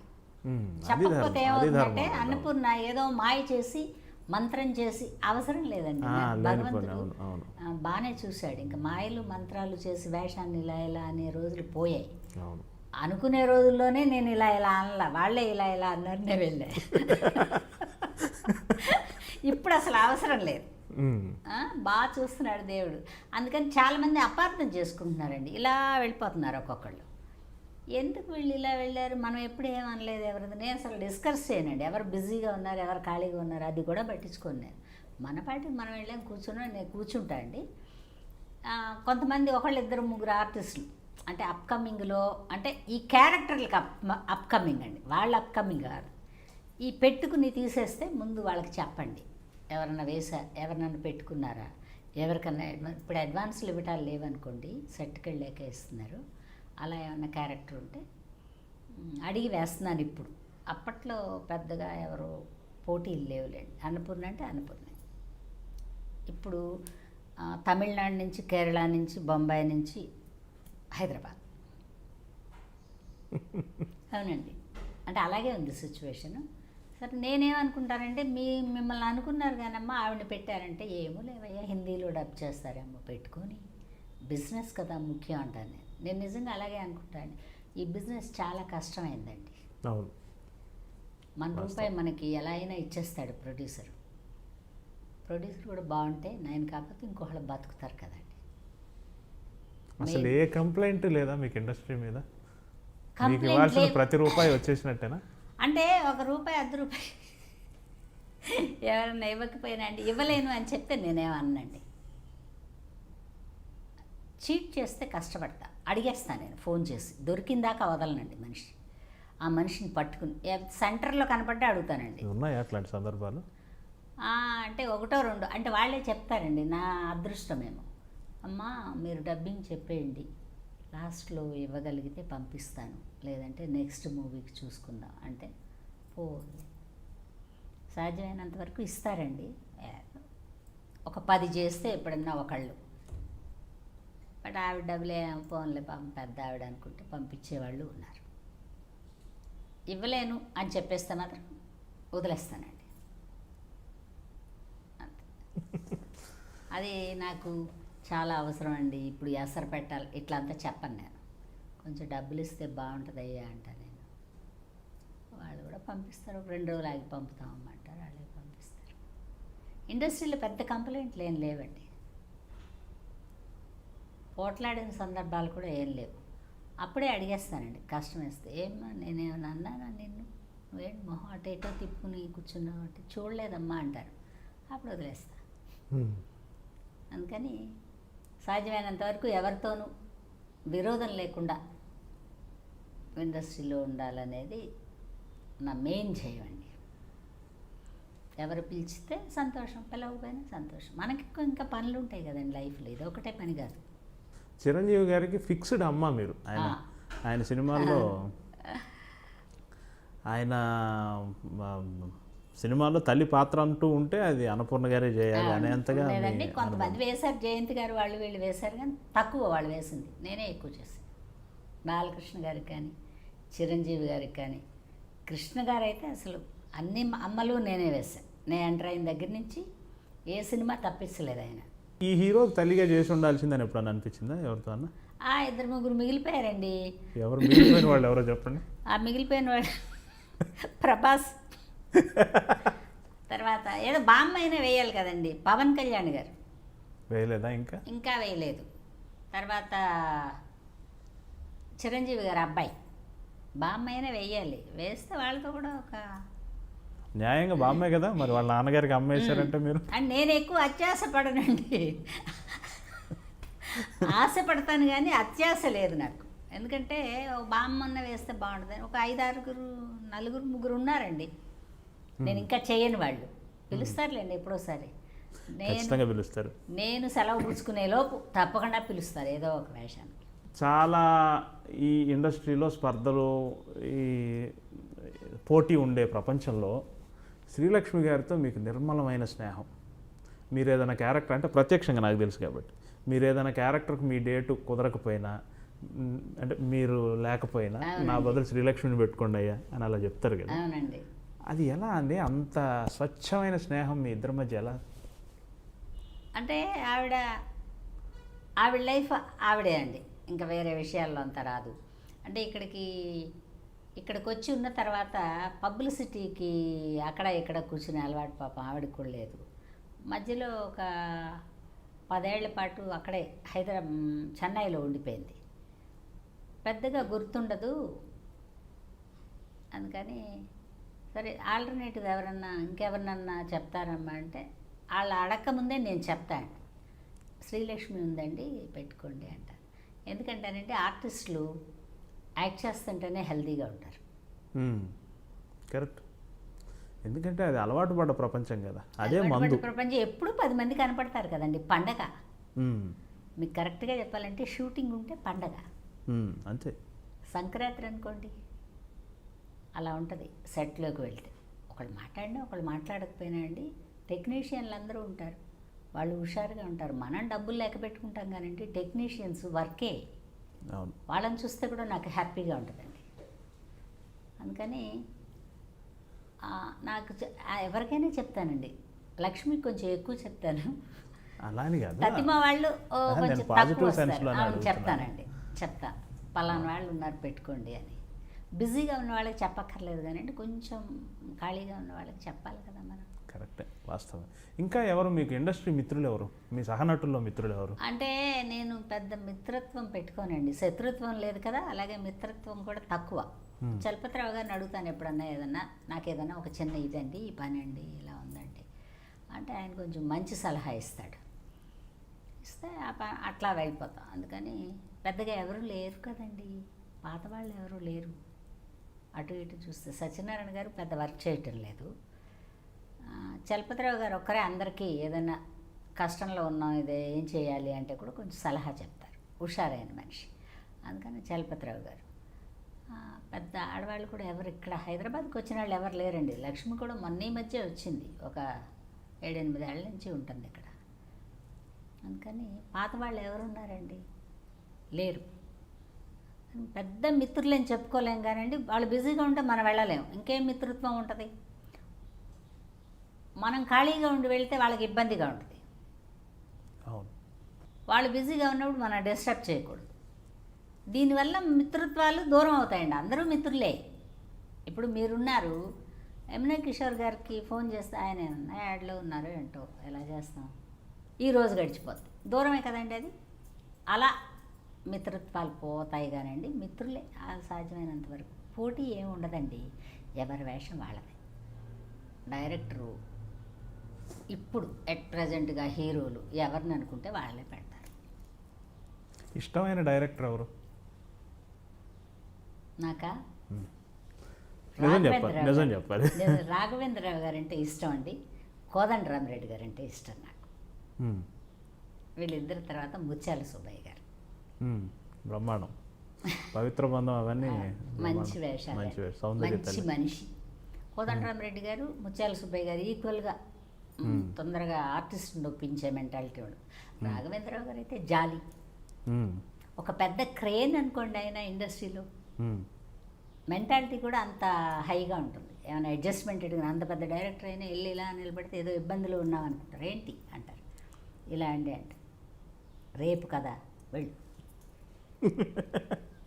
పంపించేస్తారు. అందుకని పలకరింపు కూడా వీళ్ళు ముగ్గురు బాగా పలకరిస్తారు. మీకు ముందున్న వాళ్ళల్లో మీ జోనర్లో ఉన్న వాళ్ళలో ఎవరు ఇష్టం? సూర్యకాంతమ్మ, ఛాయాదేవి వాళ్ళంతా ఉన్నారు కదా. నేను వాళ్ళతో తక్కువ పనిచేశానండి. సూర్యకాంతమ్మ గారితో ఒక 3-4 సినిమాలు చేశాను, కానీ ఛాయాదేవి గారితో ఏం చేయలే. ఎందుకంటే వాళ్ళ క్యారెక్టర్లే మారిపోయాయి నేను వచ్చేటప్పటికి.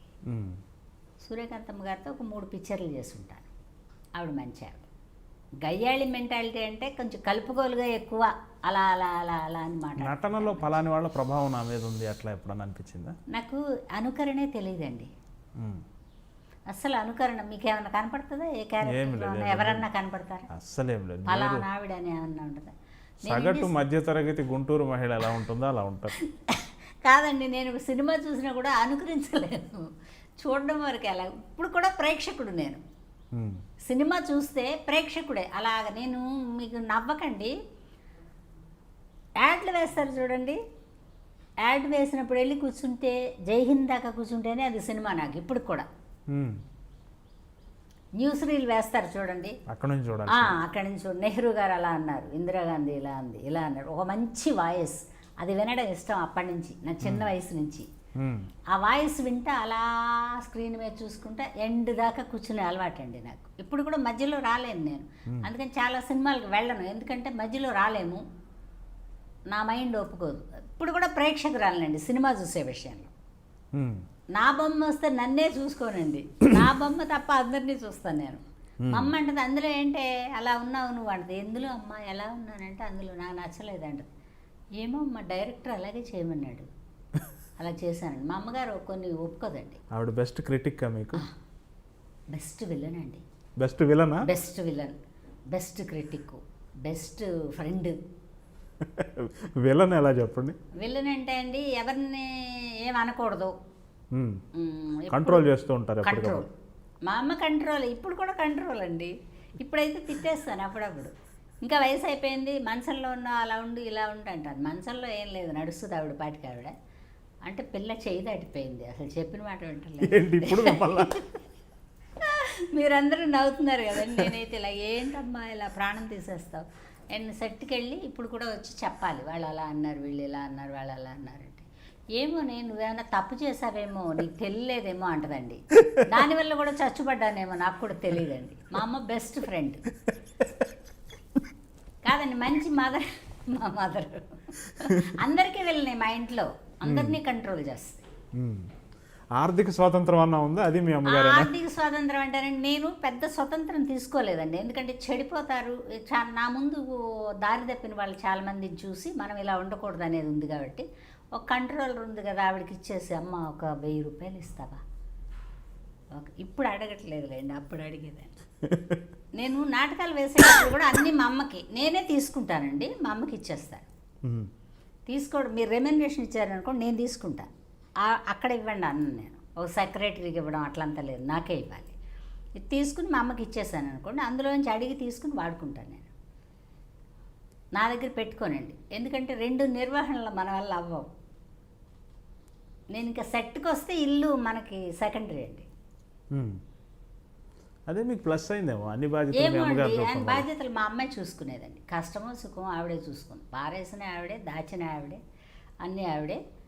ఇంకా కూడా మా అమ్మగారికి అప్పుడప్పుడు చెప్తా లెక్క చెప్తా. అందుకని నాకు పెద్దగా దేవుడు అని ఎక్కువ నమ్మను. ఏదో నా వల్ల తెమలని పని ఉన్నప్పుడు బాబా నువ్వు చూడు బాబా అంటాను. నా వల్ల అవ్వదనుకుంటే ఇష్టదైవం బాబా. ఆ బాబాని కూడా ఈ శ్రీలక్ష్మి అంటించిందండి నాకు. ఆర్థిక నిర్వహణ మాట వచ్చింది కాబట్టి అడుగుతున్నాను. మీకు సంబంధించిన చాలా విలువైన భూమి ప్రభుత్వం ఏదో వాళ్ళ ప్రాజెక్టు కోసం తీసేసుకుంది.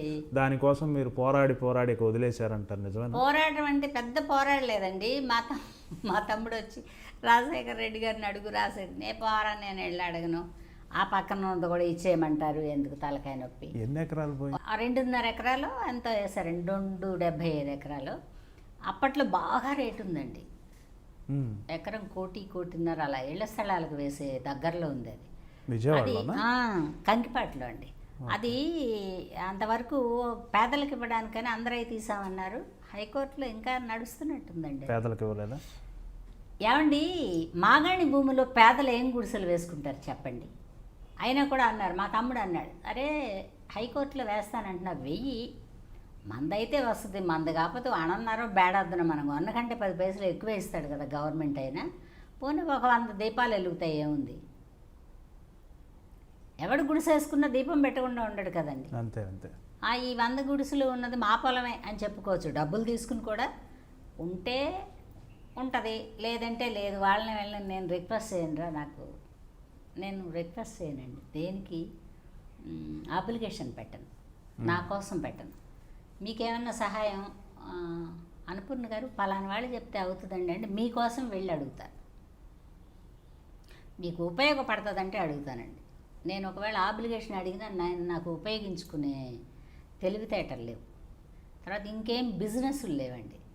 ఓన్లీ వర్క్ చేయడం, వాళ్ళ 10 పైసలో రూపాయో ₹10 ఇస్తే దాన్ని తీసుకుని ఇంటికి వెళ్ళిపోతాను. దాన్ని కొంచెం గట్టిగా పట్టుకుంటా, పోకుండా. అందుకని అలాగా ఇంకా కూడా వదలలేదండి. భూమి పండించుకుంటున్నాం మేమే, ఇంకా అమ్మడానికి దీనికి ఎవరికన్నా మా పిల్లలకి ఎవరికన్నా రాయడానికి కుదరదు. ఆ హైకోర్టులో తీర్పు వస్తే కానీ కుదరదు.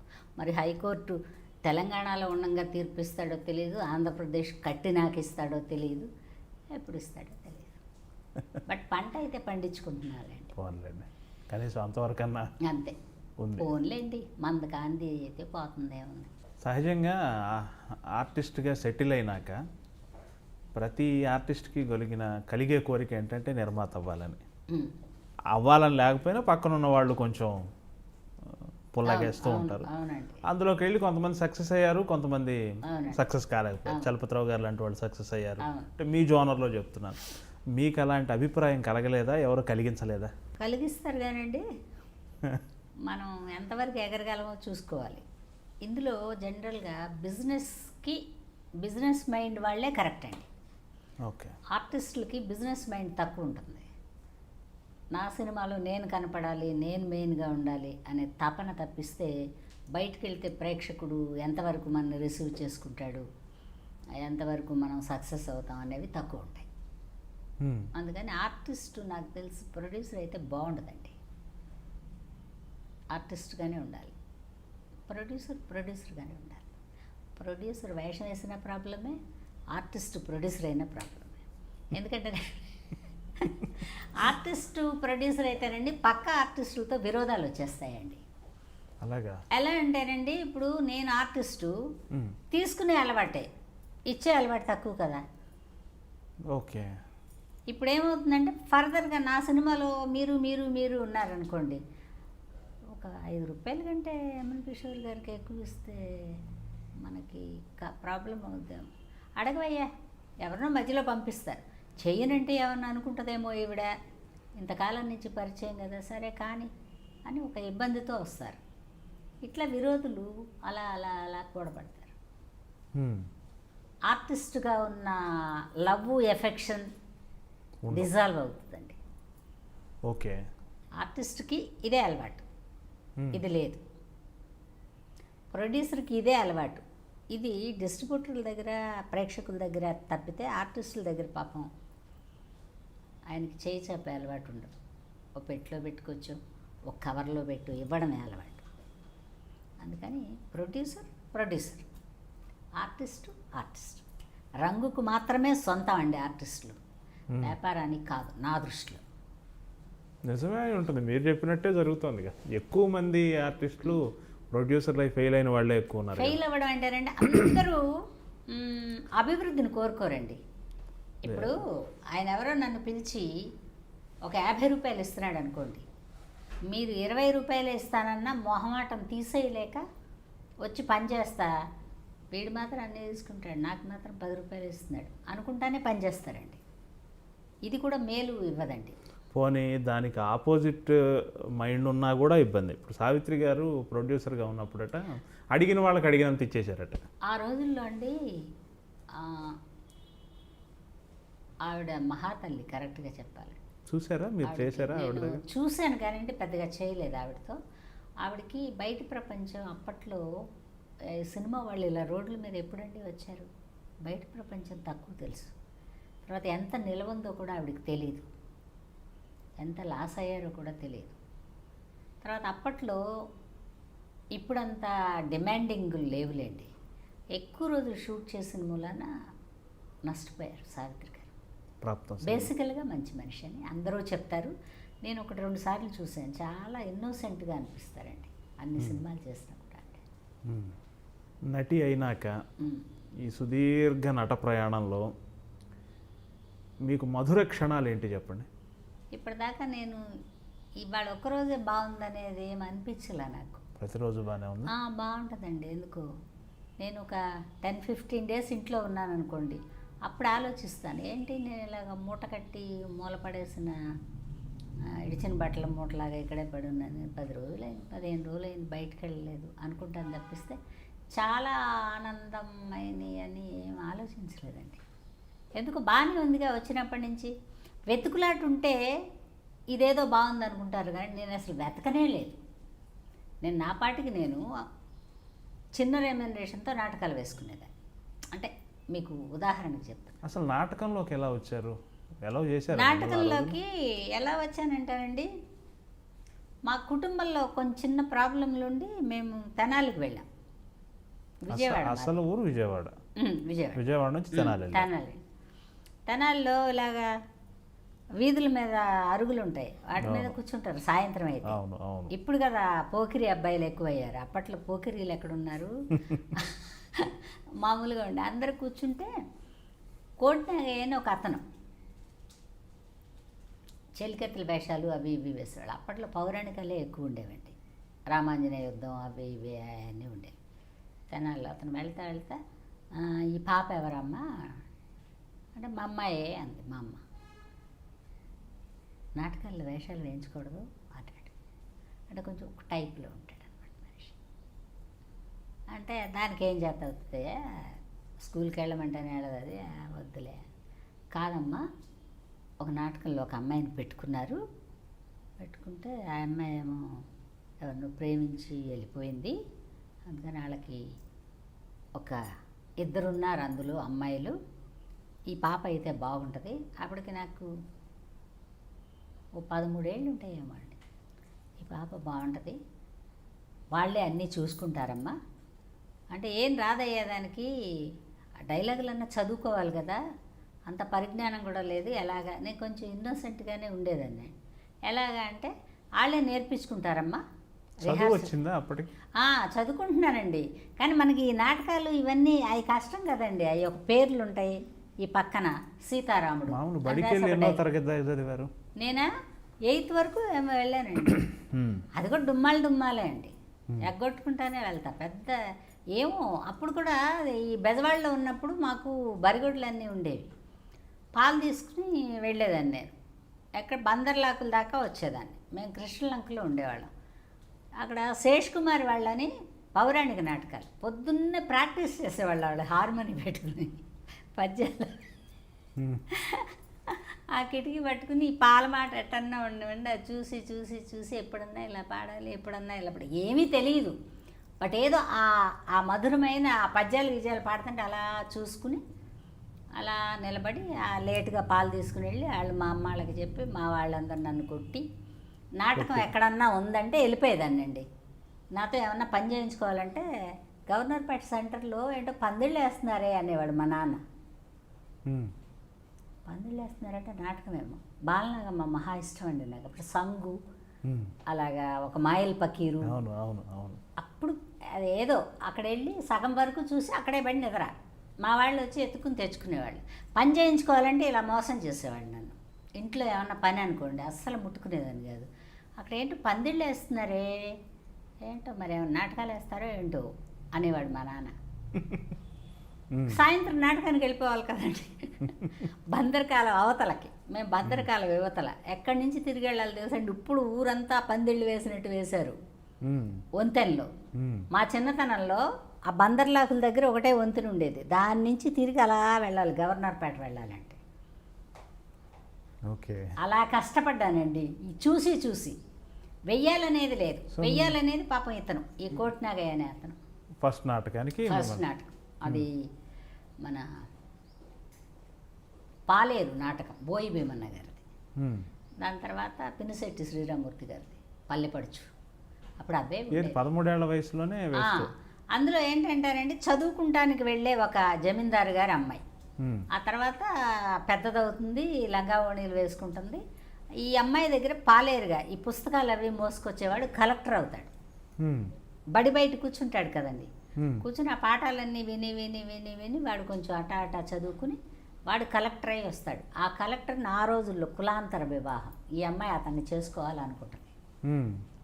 అది క్యారెక్టర్. అందుకని నేను ఎంటర్ అయ్యాను. ఎందుకంటే ముందు లంగా జాకెట్లు చాలా ఎమోషన్. 13 ఏళ్ళకి అర్థం చేసుకున్నారు అదంతా. నేర్పి అయితే చెప్పాను కదండి. 15-20 రోజులు సైకిల్ మీద ముందు ఆ కర్ర ఉంటుంది కదండి. ఇప్పుడు కదా సీట్లు వేస్తున్నారు.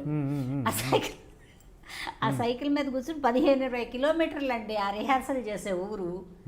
ఎవరన్నా వచ్చి సైకిల్ మీద కూర్చోబెట్టుకుని తీసుకెళ్ళారు. నాటకాలకి రిక్షాలకి ఖర్చు పెట్టినంత డబ్బులు కూడా ఉండవు వాళ్ళ దగ్గర. సంక్రాంతి పండగకి వాళ్ళ నాటకం అండి. నేను డిసెంబర్ నెల నుంచి రిహార్సల్కి వెళ్ళి ఆ డైలాగ్ ఎక్కడ చెప్పాలి, ఏం చెప్పాలి, ఎలా నిలబడాలి, ఎక్కడ దాకా వెళ్ళాలి, ఏం మాట్లాడాలి, ఇవన్నీ నేర్చుకోవడానికి 20 రోజులు పట్టిందండి. ఆ 20 రోజులు చిలకలాగా వాళ్ళు ఏం నేర్పించారో అవే స్టేజ్ మీద. బేసిక్గా ఇష్టం ఉండటం వల్ల కానీ థ్రిల్ అండి. చెప్తున్నాగా ఆ ఫస్ట్ నాటకం వేసినప్పుడు ఒక థ్రిల్ అనమాట. ఇలా చూస్తే అందరూ జనమే. జనానికి మనం ఎంతే కనపడతాం కానీ మనకు కనపడతారు కదండి అందరూ. అంత జనాన్ని చూస్తే అబ్బా ఎంత బాగుందో, మనం ఇంకెప్పుడైనా జీవితంలో ఇలాగే ఉండిపోవాలనుకున్నానండి. ఇంకా తర్వాత వెనక్కి తిరిగి చూడాలి. మా అమ్మ ఇంకా చాలు అంటే, లేదమ్మా నేను ఇందులోనే ఉంటా, నేను ఇలాగే నాటకాలు వేస్తాను. వాళ్ళు 25 రూపాయలు ఇచ్చారు ఆ రోజుల్లో. పెద్ద అమౌంట్ కదా. పెద్ద అమౌంట్ అండి.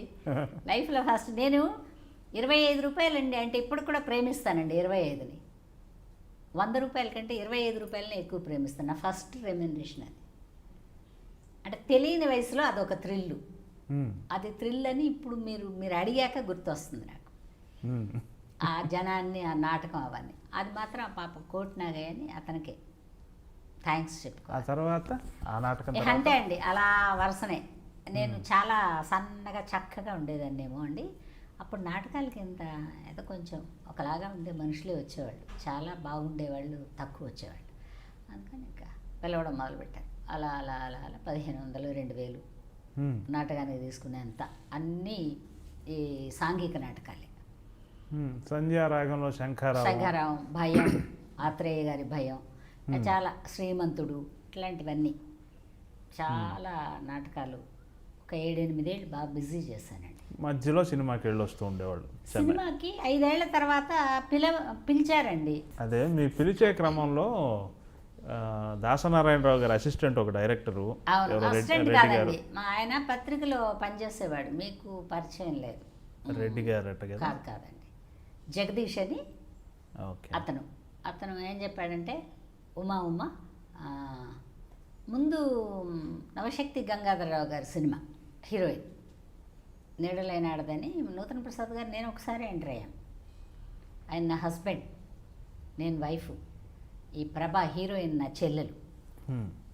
మా ఇంటికి వచ్చి పాడు చేయబడుతుంది అనమాట. ఉమ్. ఆ తర్వాత మా కుటుంబం కనపడదు, ఈ అమ్మాయి రోడ్డున పడుతుంది, నరసింహరాజు కాపాడటం, ఇవన్నీ కథ నీడలేని ఆడది. ఉమ్, ఉమ్, ఉమ్, ఉమ్. ఆ తర్వాత అమ్మాయిలు జాగ్రత్త అని బాలచంద్ర గారి సినిమాది, సొల్లద్దాన్న నిక్కిరేన్. ఉమ్, ఉమ్. దాంట్లో ఒక శ్రీ విద్య క్యారెక్టర్ నాది. తర్వాత వచ్చి మన ఈవిడ జయసుధ క్యారెక్టరును ఈ క్యారెక్టర్ కలిపేశారు. ఎందుకు కలిపారంటే ఫ్రెండ్ కోసం హీరోయిన్ సాక్రిఫైస్ చేస్తే బాగుండదు, మన తెలుగు వాళ్ళు ఒప్పుకోరు, అక్క కోసం అంటే పర్వాలేదు. నేనేం చేస్తానంటే ఒక జమీందారుగా ఉన్న అతనికి పెళ్లి చేస్తారు. అతను పెద్దగా పట్టించుకోడు. ఈవిడ ఈ నరసింహరాజు ట్రాప్లో పడుతుంది. ఈ సామాన్లు నగల గిగలు సర్దుకుని అతనితో వెళ్ళిపోవడానికి ప్రిపేర్ అవుతుంది. అప్పుడు హీరోయిన్ వస్తుంది అనమాట.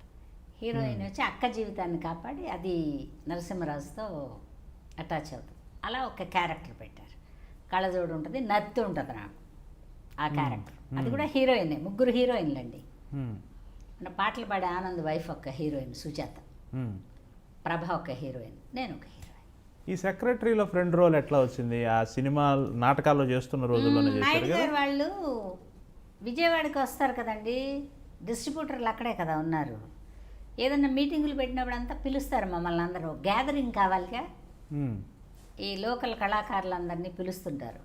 అలాగా కాటరగడ్డ నరసయ్య గారని ఆయన పరిచయం చేశారు. ఈ అమ్మాయి ఉమా అని మంచి స్టేజ్ ఆర్టిస్టు, ఏమైనా వేషాలు ఉంటే ఇవ్వరాదు, ఈ అమ్మాయిని కూడా పిలవరాదు అని ఆయన పరిచయం చేశారు. సరే పరిచయం చేస్తే అట్లా దానికి కూడా మేకప్ టెస్టు. అది ఆ ఒక సీన్ దీనికి కూడా. ఒక సీన్ ఇవ్వనివ్వండి, 2 సీన్లు ఇవ్వండి. ఆ రోజుల్లో డెడికేషన్ ఉండేదండి. ఈ క్యారెక్టర్ నేను చెప్తున్నాక ఇప్పుడు 5-6 రాసుకుంటున్నారు ఒక క్యారెక్టర్కి. అప్పట్లో ఒకళ్ళో ఇద్దరు అనుకుంటే వాళ్ళకి మేకప్ టెస్టులు చేసి ఎవరు సూటబుల్గా వాళ్ళ కంటికి కనిపిస్తే వాళ్ళనే ఉంచేవాళ్ళు. మేకప్ టెస్ట్ లేకుండా ఉండేది కాదు.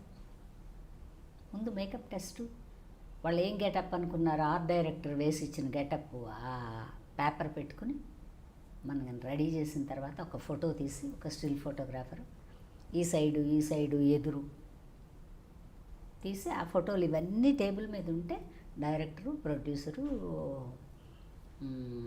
ఆర్ట్ డైరెక్టరు, కెమెరామ్యాన్ ఇంతమంది కలిసి సెలెక్ట్ చేసేవాళ్ళు. అసలు అధికారికంగా ఫస్ట్ సినిమా కెమెరాని ఫేస్ చేశారంటే ఏ సినిమా చెప్తారు? నీడలేనాడదే ఫస్ట్. ఆ తర్వాత అది ఎందుకో మరి కొద్ది రోజులు ఆగింది. ఆ తర్వాత విశ్వనాథ్ గారి సినిమా ఒకటి చేశాను. తర్వాత శుభోదయమా విశ్వనాథ్ గారు చేసింది? శుభోదయం కాదండి, శారద. శారద తర్వాతే శుభోదయం. శుభోదయంలో కూడా మంచి రోల్ మీద, మంచి వదన క్యారెక్టర్. శుభోదయంలో మంచి వేషం. మేకప్లే లేవు. మేకప్ లేవా? లేవు, ఓకే. మేకప్ లేదండి. చక్కగా మంచి కాటన్ శారీస్, మీ పాత్ర చేసిన స్టైలింగ్ కూడా చాలా అదే బాగుంది. చెప్తున్నాగా నేను, సాక్షి రంగారావు గారి దగ్గర నుంచి అల్లు రామలింగయ్య గారు అందరితో క్యారెక్టర్లు చేసి చేసి చేసి ఇంకా అలా అలవాటైపోయింది నాకు. ఎంత అలవాటైనా కూడా అండి, రేపు కొత్త వేషం, కొత్త సినిమాకి కొత్తగా వేషం వెళ్తున్నానంటే ఈరోజు రాత్రే అదేదో పురుగు మేసిలినట్టు ఉంటుంది నాకు, నిద్ర పట్టి చావదు. రేపు పొద్దున మనం ఆ సెట్కి వెళ్తాం, ఆ డైరెక్టర్ మనం చేసింది దాచుతుందో లేదో, ఆ క్యారెక్టర్ అలా ఉంటే ఎలా ఉంటే ఎలా ఉంటే ఇట్లా ఆలోచించుకుంటా ఫస్ట్ డే ఆ తడబాటు ఇంకా ఉందండి. మళ్ళీ నవ్వుకుంటాను నేను, ఆ అబ్బాయి ఓకే అని చెప్పి మనం రెడీ అవ్వగానే వెళ్ళి కనపడేస్తానండి. ఓకే అమ్మ అనగానే ఒక థ్రిల్, అమ్మయ్య చిన్నపిల్లాడైనా మనం ఏం అనిపించుకోకుండా బయటకు వచ్చాం, నాకు ఫీలింగ్. అందుకని ప్రతిరోజు కొత్త రోజే. ఒక క్యారెక్టర్కి ఎంటర్ అయితే 1 day 2 days తర్వాత అంటే క్యారెక్టర్ బ్రెయిన్లో అలా ఉండిపోద్ది. ఆ సినిమా ఫినిష్ అయిన దాకా మనం అదే టైప్లో పనిచేస్తాం. ఎంటర్ అవ్వబోయేటప్పుడే కొంచెం భయంగా ఉంటుంది. ఇప్పటికి కూడా భయం ఉంది నాకు, చిన్న భయం. ఎందుకంటేనండి అది ఎంత కాదనుకున్నా 30-40 ఏళ్ళు ఉండే ప్రింట్లు, ఏమంటారు? అవును. అందుకని మనం భయభక్తులతో చేయగలిగిన మేరకు చేయగలిగితేనే సక్సెస్గా ఉంటుంది. ఆ భయం ఒకటి ఎప్పుడు ఉంటుంది. ఈ భయం ఎందుకు వచ్చిందని అడగరే, అమ్మాయిల జాగ్రత్త షూటింగ్ చేస్తున్నాం, ఎవరో పార్టీకి పిలిచారు. పార్టీకి పిలిస్తే మేము అందరం పడిపోయాం. నెక్స్ట్ డే ఆ ప్రొడ్యూసర్ గారు వచ్చారు. అప్పుడు నేను కొత్త కదండి, అందరినీ పిలిచారు. పిలిచి అలా వరుసగా నిలబెట్టారు. ఏమ్మా మీరు రిక్షాల్లో ఎక్కి అలాగే ఎవరో భోజనాలు అంటే అందరూ వెళ్ళిపోయారు. మేము ఎంత రిస్క్ చేసి సినిమా తీస్తున్నాం. అప్పుడు ఫిలిం కదండి, బోల్డ్ రేటు. తర్వాత మీరు వచ్చేటప్పుడు ఏమన్నా జరిగితే, వెళ్ళిన చోట ఏమన్నా జరిగితే నష్టం మీకు ఏ కాదు. ఊర్లో? మద్రాసులోనా ఇదంతా? కాదండి, గుంటూరులో అమ్మాయిలు జాగ్రత్త షూటింగ్ చేస్తున్నారు. ఎవరో భోజనానికి పిలిచారు, ఆర్టిస్టులు అందరినీ పిలిచారు. పిలిస్తే వెళ్ళాం. పిలిస్తే నెక్స్ట్ డే ప్రొడ్యూసర్ గారు గంగాధరరావు, నవశక్తి గంగాధరరావు, ఆయన ఫస్ట్ స్టిల్ ఫోటోగ్రాఫర్ అంట. అందుకని ఆ జాగ్రత్త ఉండిపోయింది. అందుకని ఎప్పుడు ఇది గుర్తుపెట్టుకోండమ్మా, ఎవరు సినిమా ఒప్పుకున్నా సినిమా ఫినిష్ అయ్యే వరకు మీరు మీ సొంతం కాదు, మా సొంతం. లాజికే కదా, కరెక్టేగా. నా కాస్ట్యూమ్ వేసుకున్నప్పుడు పిల్లల్ని ముద్దించకూడదు, ఎత్తుకోకూడదు, దగ్గరికి రానివ్వకూడదు. పిల్లలకి ఏం తెలియదు, మొహం మీద గీకారనుకోండి, ఈ గీత పడటానికి ఎన్ని రోజులు పట్టుద్ది, మేము నీ కోసం ఆగలేం కదా. అందుకని మీరు ఎక్కడికన్నా వెళ్ళాలంటే మా మేనేజర్తో చెప్పండి, కారు ఇచ్చి పంపిస్తాడు. మాకు చెప్పకుండా మీరు గెస్ట్ హౌస్లోంచి బయటకు రాకూడదు అని చెప్పారు. అది ఉండిపోయింది బ్రెయిన్లో ఎప్పటికి కూడా. అంటే రేపు షూటింగ్ అంటే ఈరోజు నేను ఎక్కడికి వెళ్ళను, ఎవరిని పిలిచినంత ఆత్మీయమైన ప్రోగ్రామ్ అయినా వెళ్ళను నేను. ఆయనే చెప్పారండి, కళ్ళు పీకిపోతాయి, నిద్ర చాలదు, ఆ పీకిపోయిన కళ్ళు, ఒక కన్ను చిన్నది ఒక కన్ను పెద్దది కనబడుద్ది స్క్రీన్ మీద, చూసేవాళ్ళు మెచ్చుకోరమ్మా, మీరు అలా వెళ్ళకండి, దానికని ఒక రోజు పెట్టుకోవాలి. ఇలాగ షూటింగుల మధ్యలో వెళ్ళకపోయి, షూటింగ్ కమిట్ అయితే హౌస్ ఆఫ్ అరెస్ట్ అండి.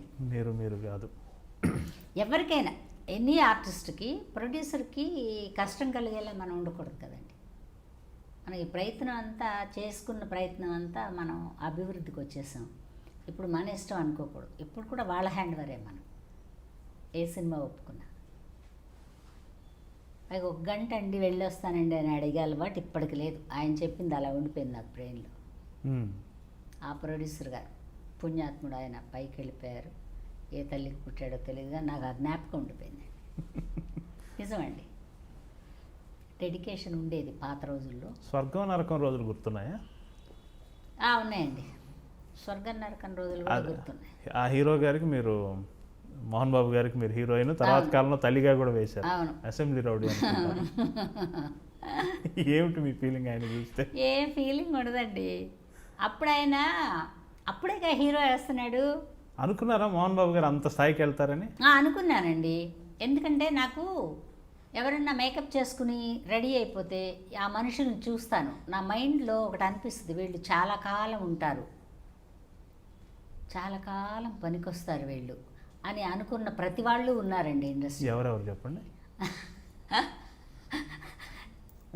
మురళీమోహన్ గారిని అనుకున్నా అండి మేము నాటకాలు వేసేవాడు మురళీమోహన్ గారు. వారు కూడా విజయవాడే కదా.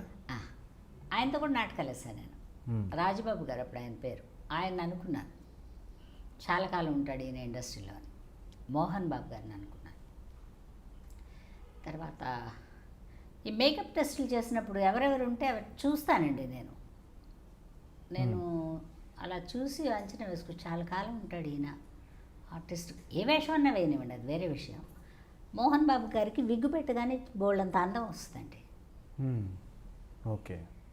అప్పుడు ఆ గెటప్కి మేకప్ వేసి విగ్గు పెట్టగానే అనుకున్నాను, ఓ ఇతను చాలా కాలం ఉంటాడు ఆర్టిస్ట్గా అని. అప్పుడు ఏం తెలియదు కానీ పెద్దగా మనకి మామూలుగా మనకి మనసు కనిపిస్తుంది. నేను ఎవరైనా ఆర్టిస్టులు టెస్ట్ మేకప్లు అంటే మేకప్ వేసినప్పుడు చూస్తా అండి వెళ్ళి, ఈ గెటప్కి వీళ్ళు బాగుంటారా. ఒకసారి రంగనాథ్ గారిని అప్పుడే హీరోగా మానేసి గెటప్లకు వస్తున్నారు, ఇలా చూస్తున్నాను నేను. వాళ్ళ మేకప్ మెను నన్ను ఇలా చూస్తున్నాడు. అతనేమనుకున్నాడు మనసులో, సరే ఏంటమ్మా రంగనాథ్ గారిని అలా చూస్తున్నాడు. కాదండి ఈ గెటప్కి ఎలా ఉన్నాడు ఈయన, ఎంతకాలం ఈ గెటప్తో ఇండస్ట్రీలో ఉంటారని చూస్తున్నాను. అదేంటమ్మా అన్నాడు ఆయన. అంటే ఆయన ఫాదర్ క్యారెక్టర్ బాగుంటాడు అనిపించింది నాకు అప్పుడే, ఒక గంభీరమైన ఫాదర్కి. Very good. హీరో కన్నా ఆయన ఎక్కువ కాలం ఫాదర్గా ఉన్నారు కదా. అంటే మనకి కొంతమందిని చూస్తే ఏ వేషానికి పనికొస్తాడు ఇతను, పాపం ఇండస్ట్రీలోకి వచ్చాడు. కానీ ఇప్పుడు ఈ వేషం, ఈ యంగ్ వేషం అయిపోయిన తర్వాత పెద్దగా వేషాలు లేవనుకో, ఫాదర్కా బ్రదర్కా బావక దేనికి పనికి వస్తాడు ఇతనని ఒక ఆలోచన వస్తుందండి నాకు ఎవరిని చూసినా. ఆడవాళ్ళని పెద్ద మనం గమనించం కానండి, మగపిల్లలు ఎక్కువ వేషాలు ఆపోజిట్ ఉంటాయి సైన్స్ కదా. కదా, ఎవరైనా అంతే కదా, ఆడవాళ్ళు అలా అనుకుంటానండి. అనుకున్న వాళ్ళందరూ ఉన్నారు ఇండస్ట్రీలో, చాలా కాలం ఉన్నారు. ఎందుకో నా మనసుకు అలా అనిపిస్తే ఉంటారు. నేను అలా రఘుబాబుని అనుకున్నాను. మేము మురారి సినిమా చేస్తుంటే ఒక సీను రఘుబాబు యాక్ట్ చేశాడు. నాకెందుకో చాలా కాలం ఉంటాడు వీడ ఇండస్ట్రీలో రఘుబాబు అనిపించింది. అప్పుడు గిరిబాబు గారికి ఫోన్ చేసి, ఇంకా మీరు బాగా రెస్ట్ తీసుకోండి, మీ కొడుకు దున్నుతాడులే, బాగుంటాడు, ఏదో అనిపించింది చెప్పానండి. అలా ఎవరినన్నా అనుకుంటే ఉంటారు చాలా కాలం. బట్ నా మనసుకు అనిపిస్తే మాత్రం నేను అనుకుంటా వీళ్ళు ఉంటారు, చాలా కాలం ఉంటారు, బాగున్నాడు ఈ గెటప్కి అనుకుంటే ఉన్నారండి. స్వర్గం నరకంలో నేను అనుకున్నది మోహన్ బాబు గారిని ఒకరిని, ఇంకెవరిని అనుకోలేదండి. మోహన్ బాబు గారు కూడా అప్పుడు అంత ఫేమస్ ఏం కాదు, నార్మల్గా ఇప్పుడు యమునా కిషోర్ గారి లాగా ఆ వేషం అంటే అతను వచ్చాడు. కాకుండా 2-3 వచ్చారు ఆ వేషానికి. బోసుబాబు అని ఒక ఆయన ఇక్కడ సెక్రటరేట్లోనే ఎక్కడో పనిచేసేవాడు అనుకుంటా. మళ్ళీ మురళీమోహన్ గారిని వేద్దామా అనుకున్నారు, రకరకాలుగా అనుకున్నారు అప్పట్లో. బట్ ఈయన గెటప్ వేయగానే బాగున్నాడు, సరిపోయారు. ఇందాక రంగనాథ్ గారి ప్రస్తావన వచ్చింది. రంగనాథ్ గారి అకాల మరణం ఈ మధ్యనే జరిగింది కదా. రంగనాథ్ గారికి మీరు చాలా పేరుగా వేశారు. అవును, వేశాండి, మంచి ఆయన. ఆ విషయంగా ఏం చెప్తారు మీరు ఏమండి? ఆర్టిస్ట్గా ఒంటరితనం ఆడవాళ్ళు తట్టుకుంటారు కానండి, మగవాళ్ళు తట్టుకోలేరు. జబ్బు మనిషో గయ్యాళి మనిషో ఎవరన్నా అవనివ్వండి, ఏది కాదు ఆయన కదా, వైఫ్ ఉన్నంతకాలం నిండుగా ఉంటుందండి ఇల్లు. ఏమంటారు? అవును, కరెక్ట్. అంటే నేను అనుకుంటున్నాను అలా. వాస్తవమే, అందులో డౌట్ ఏముంది. ఆవిడ పోయిన తర్వాత ఆయన ఒంటరితనం ఫీల్ అయి ఉంటారు. ఇప్పుడు ఎంత పని వాళ్ళు, ఎంత వంట మనిషి ఉంటే కూడానండి, వాళ్ళ పని వాళ్ళు చేసుకుని వాళ్ళ జీతం వాళ్ళు తీసుకుని పోతారు. సహధర్మచారిణిలాగా కాదు కదా. కరెక్ట్. ఆవిడ లేదు అనే ఫీలింగ్ ఆయనకి కొంతకాలం అలా అలా రన్ అయి ఉంటుంది. వాళ్ళు ఆవిడ జబ్బులో ఉండి మంచంలో ఉన్నా కూడా వెళ్ళగానే వచ్చేసారా అనే ఆత్మీయ పలకరింపుకేను, ఏ పలకరింపు లేకుండా ఈయనే తాళం తీసుకుని లోపలికి వెళ్ళడానికి తేడా ఉంటుంది కదండి. కరెక్ట్. ఆ ఒంటరితనంలో అలా జరిగి ఉంటుందండి అనుకుంటున్నాను నేను. ఎంత మేమందరం సెట్లో పనిచేసినా సెట్ వరకే కదండి. ఆయన ఒక విషయం చెప్పాడు, ఆయనతో నేను ఒక 7-8 యాడ్స్ చేశాను. ఆయన ఒక విషయం చెప్పేవాడు, ఈ క్యారెక్టర్ ఆర్టిస్టుల్లో కూడా వైఫ్ హస్బెండ్ ఇలా క్యారెక్టర్లు వేస్తారు కదా, ఆ సినిమా నడిచినంత కాలం అట ఒక పొసెసివ్నెస్ ఉంటుందట. ఉంటుంది. ఇప్పుడు అన్నపూర్ణ గారు నాకు వైఫ్ అంటే నా వైఫే అన్నట్టు ఉంటుందట. ఉండొచ్చండి. మీకు అనిపిస్తుంది? లేదు, మాకు అనిపించదండి. మాకు అనిపిస్తే, ఆడవాళ్ళకి అనిపిస్తే అంతే సంగతులండి. నేను వేరే ఉద్దేశంతో అడగటం. వేరే ఉద్దేశం కాదండి, మెంటల్గా డిజాల్వ్ అయిపోతారండి. ఓకే. ఆడవాళ్ళు ఏ అలవాటుకి ఎడిక్ట్ అయితే బిడ్డల్ని ప్రేమించడం కూడా ఎడిక్ట్ అవ్వడమే. బిడ్డ పుట్టినప్పటి నుంచి ఉంటారు కాబట్టి చూసుకుని వీడిని వదలలేదు. అలాగే పెళ్ళైన తర్వాత కూడా వీడు ఒకటి పెళ్ళం వస్తే కూడా భరించలేదు ఒక్కొక్క ఆడది. కరెక్ట్. విమెన్ సైకాలజీ చెప్తున్నారు. కరెక్ట్. అందుకని ఆడవాళ్ళు న్యూట్రల్గా ఉంటేనే లైఫ్ రన్ అవుద్దండి. ఎడిక్ట్ అయ్యారంటే కొలాప్స్ అయిపోద్ది లైఫ్. అవతల వాళ్ళకి ఇబ్బంది, మనకి ఇబ్బంది, వీళ్ళు కూడా సఫర్ అవుతారు, వాళ్ళు కూడా సఫర్ అవుతారు. అందుకని సినిమా ఇండస్ట్రీలో వేషం వేసుకునేవాళ్ళు ఎస్పెషలీ ఎవరన్నా అవనివ్వండి, మేకప్ వేసుకుంటే ఈయన హస్బెండ్ అంటే ఆ మేకప్ వరకే. ఆ పలకరింపు ఏమండి అంటాం అవన్నీ మనం మనం మనం కడుపులోంచే వస్తుంది ఆ మాట. ఈ మేకప్ ఆ రోజు ఈవినింగ్ తీసేస్తాం కదండి, ఇంకా ఆయన ఎవరో మనం ఎవరో వెళ్ళిపోతాం. ఇంక ఈ అనుబంధాలు, ఈ పలకరింపులు అవన్నీ ఏమి ఉండవు. అలా లేకపోతే జీవితం నడవదండి. ఆర్టిస్టులకు మాత్రం అన్నీ అచీవ్ చేసేసారు, వేయని పాత్ర లేదు. హీరోయిన్ వేశారు, అక్క వేశారు, చెల్లి వేశారు, అన్నీ వేశారు, పని మనిషి వేశారు, అదే జమీందారిని వేశారు, పని మనిషి వేశారండి, అంతా వేశారు. తెలుగు మ్యాక్సిమం చేశారు, 1-2 తమిళ్ చేశారు, హిందీ చేశారు, కన్నడ చేశానండి, కన్నడ కూడా ఒక హిందీ మూవీ చేశానండి, ఒక మలయాళం మూవీ చేశానండి, వరవు నల్లవరవు, సూపర్ మూవీ అండి. అన్నీ చేశారు కదా. ఇక ఏంటి నటిగా అంటే మీరు, అంటే నాకే లక్ష్యం లేదు అనకండి, ఇక నటిగా ఇది చెయ్యాలి అని ఏమైనా ఉందా? ఉందండి. ఏంటి చెప్పండి. ఇంకా డిఫరెంట్గా ఏదన్నా బామలు ఏదైనా ఒక క్యారెక్టర్ బామ్మే వేయాలనే ఉంది. Still you are enjoy. Yes yes జ్ఞాపక శక్తి ఉన్నంత వరకు అండి. నాకు జ్ఞాపక శక్తి అంటే డైలాగ్ చెప్పలేను అనుకునే వరకు చేస్తా. నాకే తెలుస్తుంది ఆర్టిస్ట్కి జనరల్గా తడబట్టాలు, వాళ్ళు చెప్తే కూడా గుర్తుపెట్టుకోలేకపోవడాలు ఇట్లాంటివి ఉన్నప్పుడు మానేస్తాను. అంతవరకు చేయాలని కోరిక. గాడ్ ఈజ్ గ్రేట్, ఏం డిసైడ్ చేస్తే. ఆర్థికంగా మీరు సెటిల్మెంట్ సాధించారు, అది బాగానే ఉంది. అవార్డుల పరంగా మీరేమంటారు? మీకు వచ్చిన అంటే తగిన గుర్తింపే వచ్చిందంటారు? తగిన గుర్తింపు అంటే ఈ జనరేషన్లో ఇప్పుడు ఒక 5 ఏళ్ల వాడు కూడా అమ్మమ్మ అని పిలిచేంత గుర్తింపు ఉంది నాకు. అది ప్రజల్లో అదే అండి. ఎప్పుడు కూడానండి ప్రొడ్యూసర్ ఇష్టమైతే పెట్టుకుంటాడు, లేకపోతే లేదు. ప్రొడ్యూసర్ ఇంట్రడ్యూస్ చేసిన క్యారెక్టరు ప్రేక్షకుడు మనసులో పాతుకుపోతే అదే అవార్డు అండి. నాకు ఎన్నో అవార్డులు ఉన్నాయి ఆ లెక్కలో. ఎవరో 2-3 కూర్చుని ఇష్టం ఉంటే గీసి ఇష్టం లేకపోతే గీయందని నేను అవార్డే అనను. నేను అంటే నా ఉద్దేశం అండి. ఈ పద్మశ్రీల పటాటోపం అవన్నీ ఏం పద్మశ్రీలు అవన్నీ అండి, వీళ్ళు ఎన్నో సంవత్సరాలు పనిచేసిన దానికి ఆ సేద తీరడం కోసం ఇచ్చేదని నేను అనుకుంటున్నానండి. ఓకే. ఎవరినైనా ఏ జనరేషన్ అయినా ఇంకొక 2 జనరేషన్లు కూడా నన్ను ఇంకా అమ్మమ్మ అనేవాళ్ళే ఉంటారండి.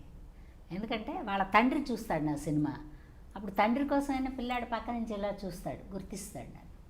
కాబట్టి నాకు జనం మదిలో ఎంతకాలం ఉండగలిగితే అవన్నీ అవార్డులే. నాకు ప్రభుత్వపరమైన అవార్డులు రాలేదన్న ఏం బాధలేదు, అస్సలు సెకండ్ ఆలోచించరండి. ఎవరికన్నా వస్తే నేను బాధపడను. తర్వాత అభినందించడానికి పరిగెత్తుకుని కూడా వెళ్ళలేను నేను. ఎందుకంటారండి వాళ్ళే బోళ్ళ మంది వెళ్ళి అభినందిస్తూ ఉంటారు, వాళ్ళ చేతులు ఇలా పీకేసి.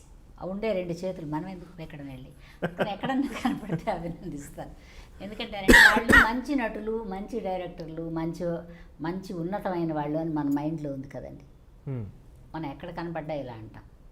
ఏదో ఒక అవార్డు ఇచ్చినప్పుడు పరిగెత్తుకుని వెళ్ళాలనే సిస్టమ్ నేను పెట్టుకోను. నేను అలా ఇది లేదండి. నాకు ప్రభుత్వం ఏదో ఇంకా ఎప్పుడో ఇస్తుంది అందుకని ఇంకా ఇండస్ట్రీని పట్టుకుని వేలాడదాం అట్లా కాదు. ప్రేక్షకుడికి చక్కగా కనపడి వాడు విసుక్కోనంత వరకు మనం పనిచేయచ్చండి. ప్రేక్షకుడు విసుక్కుంటే మనం జై హింద్. కొంతమంది ప్రొడ్యూసర్లు జనం మెచ్చుకొని ఆర్టిస్టులు కూడా వేషాలు ఇస్తూ ఉంటారు. అదేంటే ప్రొడ్యూసర్కి నచ్చారు, ఈ ఆర్టిస్టు ప్రొడ్యూసర్కి నచ్చారు. జనం మెచ్చుకోవాలండి, జనం గుర్తుపెట్టుకోవాలి. ఎక్కడన్నా కనపడితే ఆర్టిస్ట్ని గుర్తించగలరు. మిమ్మల్ని ఎక్కడో చూసామే అన్నారనుకోండి, వేస్ట్. ఏమంటారు? ఇప్పుడు చాలా సాధనాలు వచ్చాయి, ఇప్పుడు గుర్తిస్తారులేండి. ఒక కాలంలో గుర్తింపులు తక్కువ ఉన్నాయి. స్థూలంగా నా అభిప్రాయం అండి, ఎవరో 2-3 కూర్చుని మెచ్చుకునే అవార్డుతో పనే లేదు. ప్రేక్షకుడు ఎక్కడ చూసినా స్టిల్ ఏ ఆర్టిస్ట్నైనా, నన్ను కాదు, పలకరించగలిగిన ఆర్టిస్ట్ ఎవరన్నా ఉంటే అది సూపర్ అవార్డు అండి. ఆర్థికంగా ఎవరో 1-2 దెబ్బతిన్నారు కానండి, అందరూ బాగానే ఉంటారు. ఆడవాళ్ళు దెబ్బతింటారు, ఎందుకంటే వాళ్ళకి సంరక్షకులు కరెక్ట్గా లేక. మీ విషయంలో మీ అమ్మగారు మీకు? మా అమ్మగారు సంరక్షణ. మా అమ్మగారే అండి. మగవాళ్ళు నష్టపోయిన సందర్భాలు. ఆడవాళ్ళ స్వభావం పుట్టుక నుంచి ఎవరో చెప్తే వినే స్వభావమే. మీరు ఆలోచించండి పోనీ దీర్ఘంగా. ఇప్పుడు మన తల్లి వాళ్ళ తండ్రి చెప్పింది వింటది, ఆ తర్వాత భర్త చెప్పింది వింటది, ఆ తర్వాత కొడుకు చెప్పింది వింటది, ఆ తర్వాత మనవడి చెప్పింది కూడా వింటది. ఉంటుందండి? మరి వినే స్వభావమే కదండి. ఆ వినుల్లో ఈ సంపాదించిన డబ్బులు ఇలా ఉన్నప్పుడు ఎవరో చెప్తే వింటది. ఎవరో చెప్పారు, బాల్యకాలే పితృపీడనం, యవ్వనకాలే భర్తాపీడనం. అందుకనండి ఆడ మనిషి గట్టిగా ఉండలేరండి. ఎక్కడో చోట మనవాళ్లే కదా అని మెత్తబడిపోతారు. మెత్తబడినప్పుడు నష్టపోతారు. నేను ఎలా అంటే అండి, మా అమ్మగారి సంరక్షణలో పెరిగాను, మన పుట్టుకతో నా మెంటాలిటీను. ఇది నా బాధ్యత అనుకుని చేస్తాను. ఏ పని అయినా యాక్ట్ చేయడం ఇష్టం, నా లవర్ యాక్టింగ్ అండి. తతిమ అవన్నీ డ్యూటీ. ఇప్పుడు ఎవరికో ఏదో ఇవ్వాలనుకోండి, ఇది నా డ్యూటీ, ఇచ్చేసా, అయిపోయింది. వాళ్ళకి మనకు అంతే సంబంధం. అలా పెట్టుకుంటా మైండ్ నేను. డ్యూటీ మైండ్ అండి. ఓ పిచ్చి పిచ్చిగా ప్రేమించి వాళ్ళు లేకపోతే వాళ్ళని చూడకపోతే నేనేమన్నా అది లేదండి నాకు. అది లేని మూలాన ఎక్కువ స్నేహితులు లేరు నాకు. స్నేహితులు కూడా అండి చూడకుండా ఉండలేనప్పుడే స్నేహితులు ఉంటారండి. నేను కనపడిన చోట నేను ఆత్మీయంగా మాట్లాడతాను, అంతటితో సరిపోయింది. చేతనైతే కొంచెం మంచి మాటలు చెప్తాను. ఏదన్నా నష్టపోయానంటే అలా ఎందుకు చేశారా, ఇలా చేసుకోపోయారా, ఏదో నాకు తెలిసినంతవరకు పెద్ద పరిజ్ఞానం ఏం లేదు కానండి అలా చెప్తాను. అందువల్ల ఏంటంటే ఇది డ్యూటీ అనుకుంటాను కాబట్టి బాగున్నానేమో నేను. ప్రేమ ప్రేమ అంటారు, అదే ట్రాష్ అండి. ప్రేమ కాదు, తెలియనితనం. దాన్ని నేను గుడ్డిగా నమ్మేశానండి, గుడ్డిగా ప్రేమించాను. మామూలుగా మన సినిమా రంగంలో ఆకర్షణ చాలా సహజం కదా. మీ ప్రారంభ కాలంలో అటువంటి ఆకర్షణలకు ఎప్పుడు లేవండి. ఉంటే ఇప్పుడు దాకా ఉంటానండి. ఎప్పుడో జెండా కాదండి, అసలు ఇంతకాలం అన్నపూర్ణం చూద్దరా మీరు? నాకు కొంచెం అదే చెప్పాను కదండి. అంటే నేను మిమ్మల్ని ఉద్దేశించి కాకుండా జనరల్గా అండి అందరూ అలా ఉండలేరు. ఒక్కొక్కళ్ళది ఒక్కొక్క స్వభావం ఉంటుంది. అండ్ ఇంకొకటి, ఈ మహిళల పట్ల ఒక రకమైన అబ్యూజ్మెంట్ ఉంటుంది సినిమాల్లో అని బయట ప్రపంచం అనుకుంటారు. వాస్తవం నాకు తెలిసి, నేను లోపల మనిషినే కాబట్టి. మహిళల పట్ల అబ్యూజ్మెంట్ రకరకాలుగా, దాని మీద ఏమంటారు, మీరు ఏం చెప్తారు? మహిళలకి అసలు ఎంతవరకు సినిమా రంగం కరెక్ట్ అని మీరు అనుకుంటున్నారు? షో ప్రపంచం అండి. అంటే సీనియర్ ఆర్టిస్ట్గా మీ అభిప్రాయానికి చాలా విలువ అండి. సరదాగా వచ్చి పనిచేసి ఎలా పడితే అలా ఎంజాయ్ చేద్దాం అనుకునే వాళ్ళకి మీరు చెప్పింది వర్తిస్తుంది.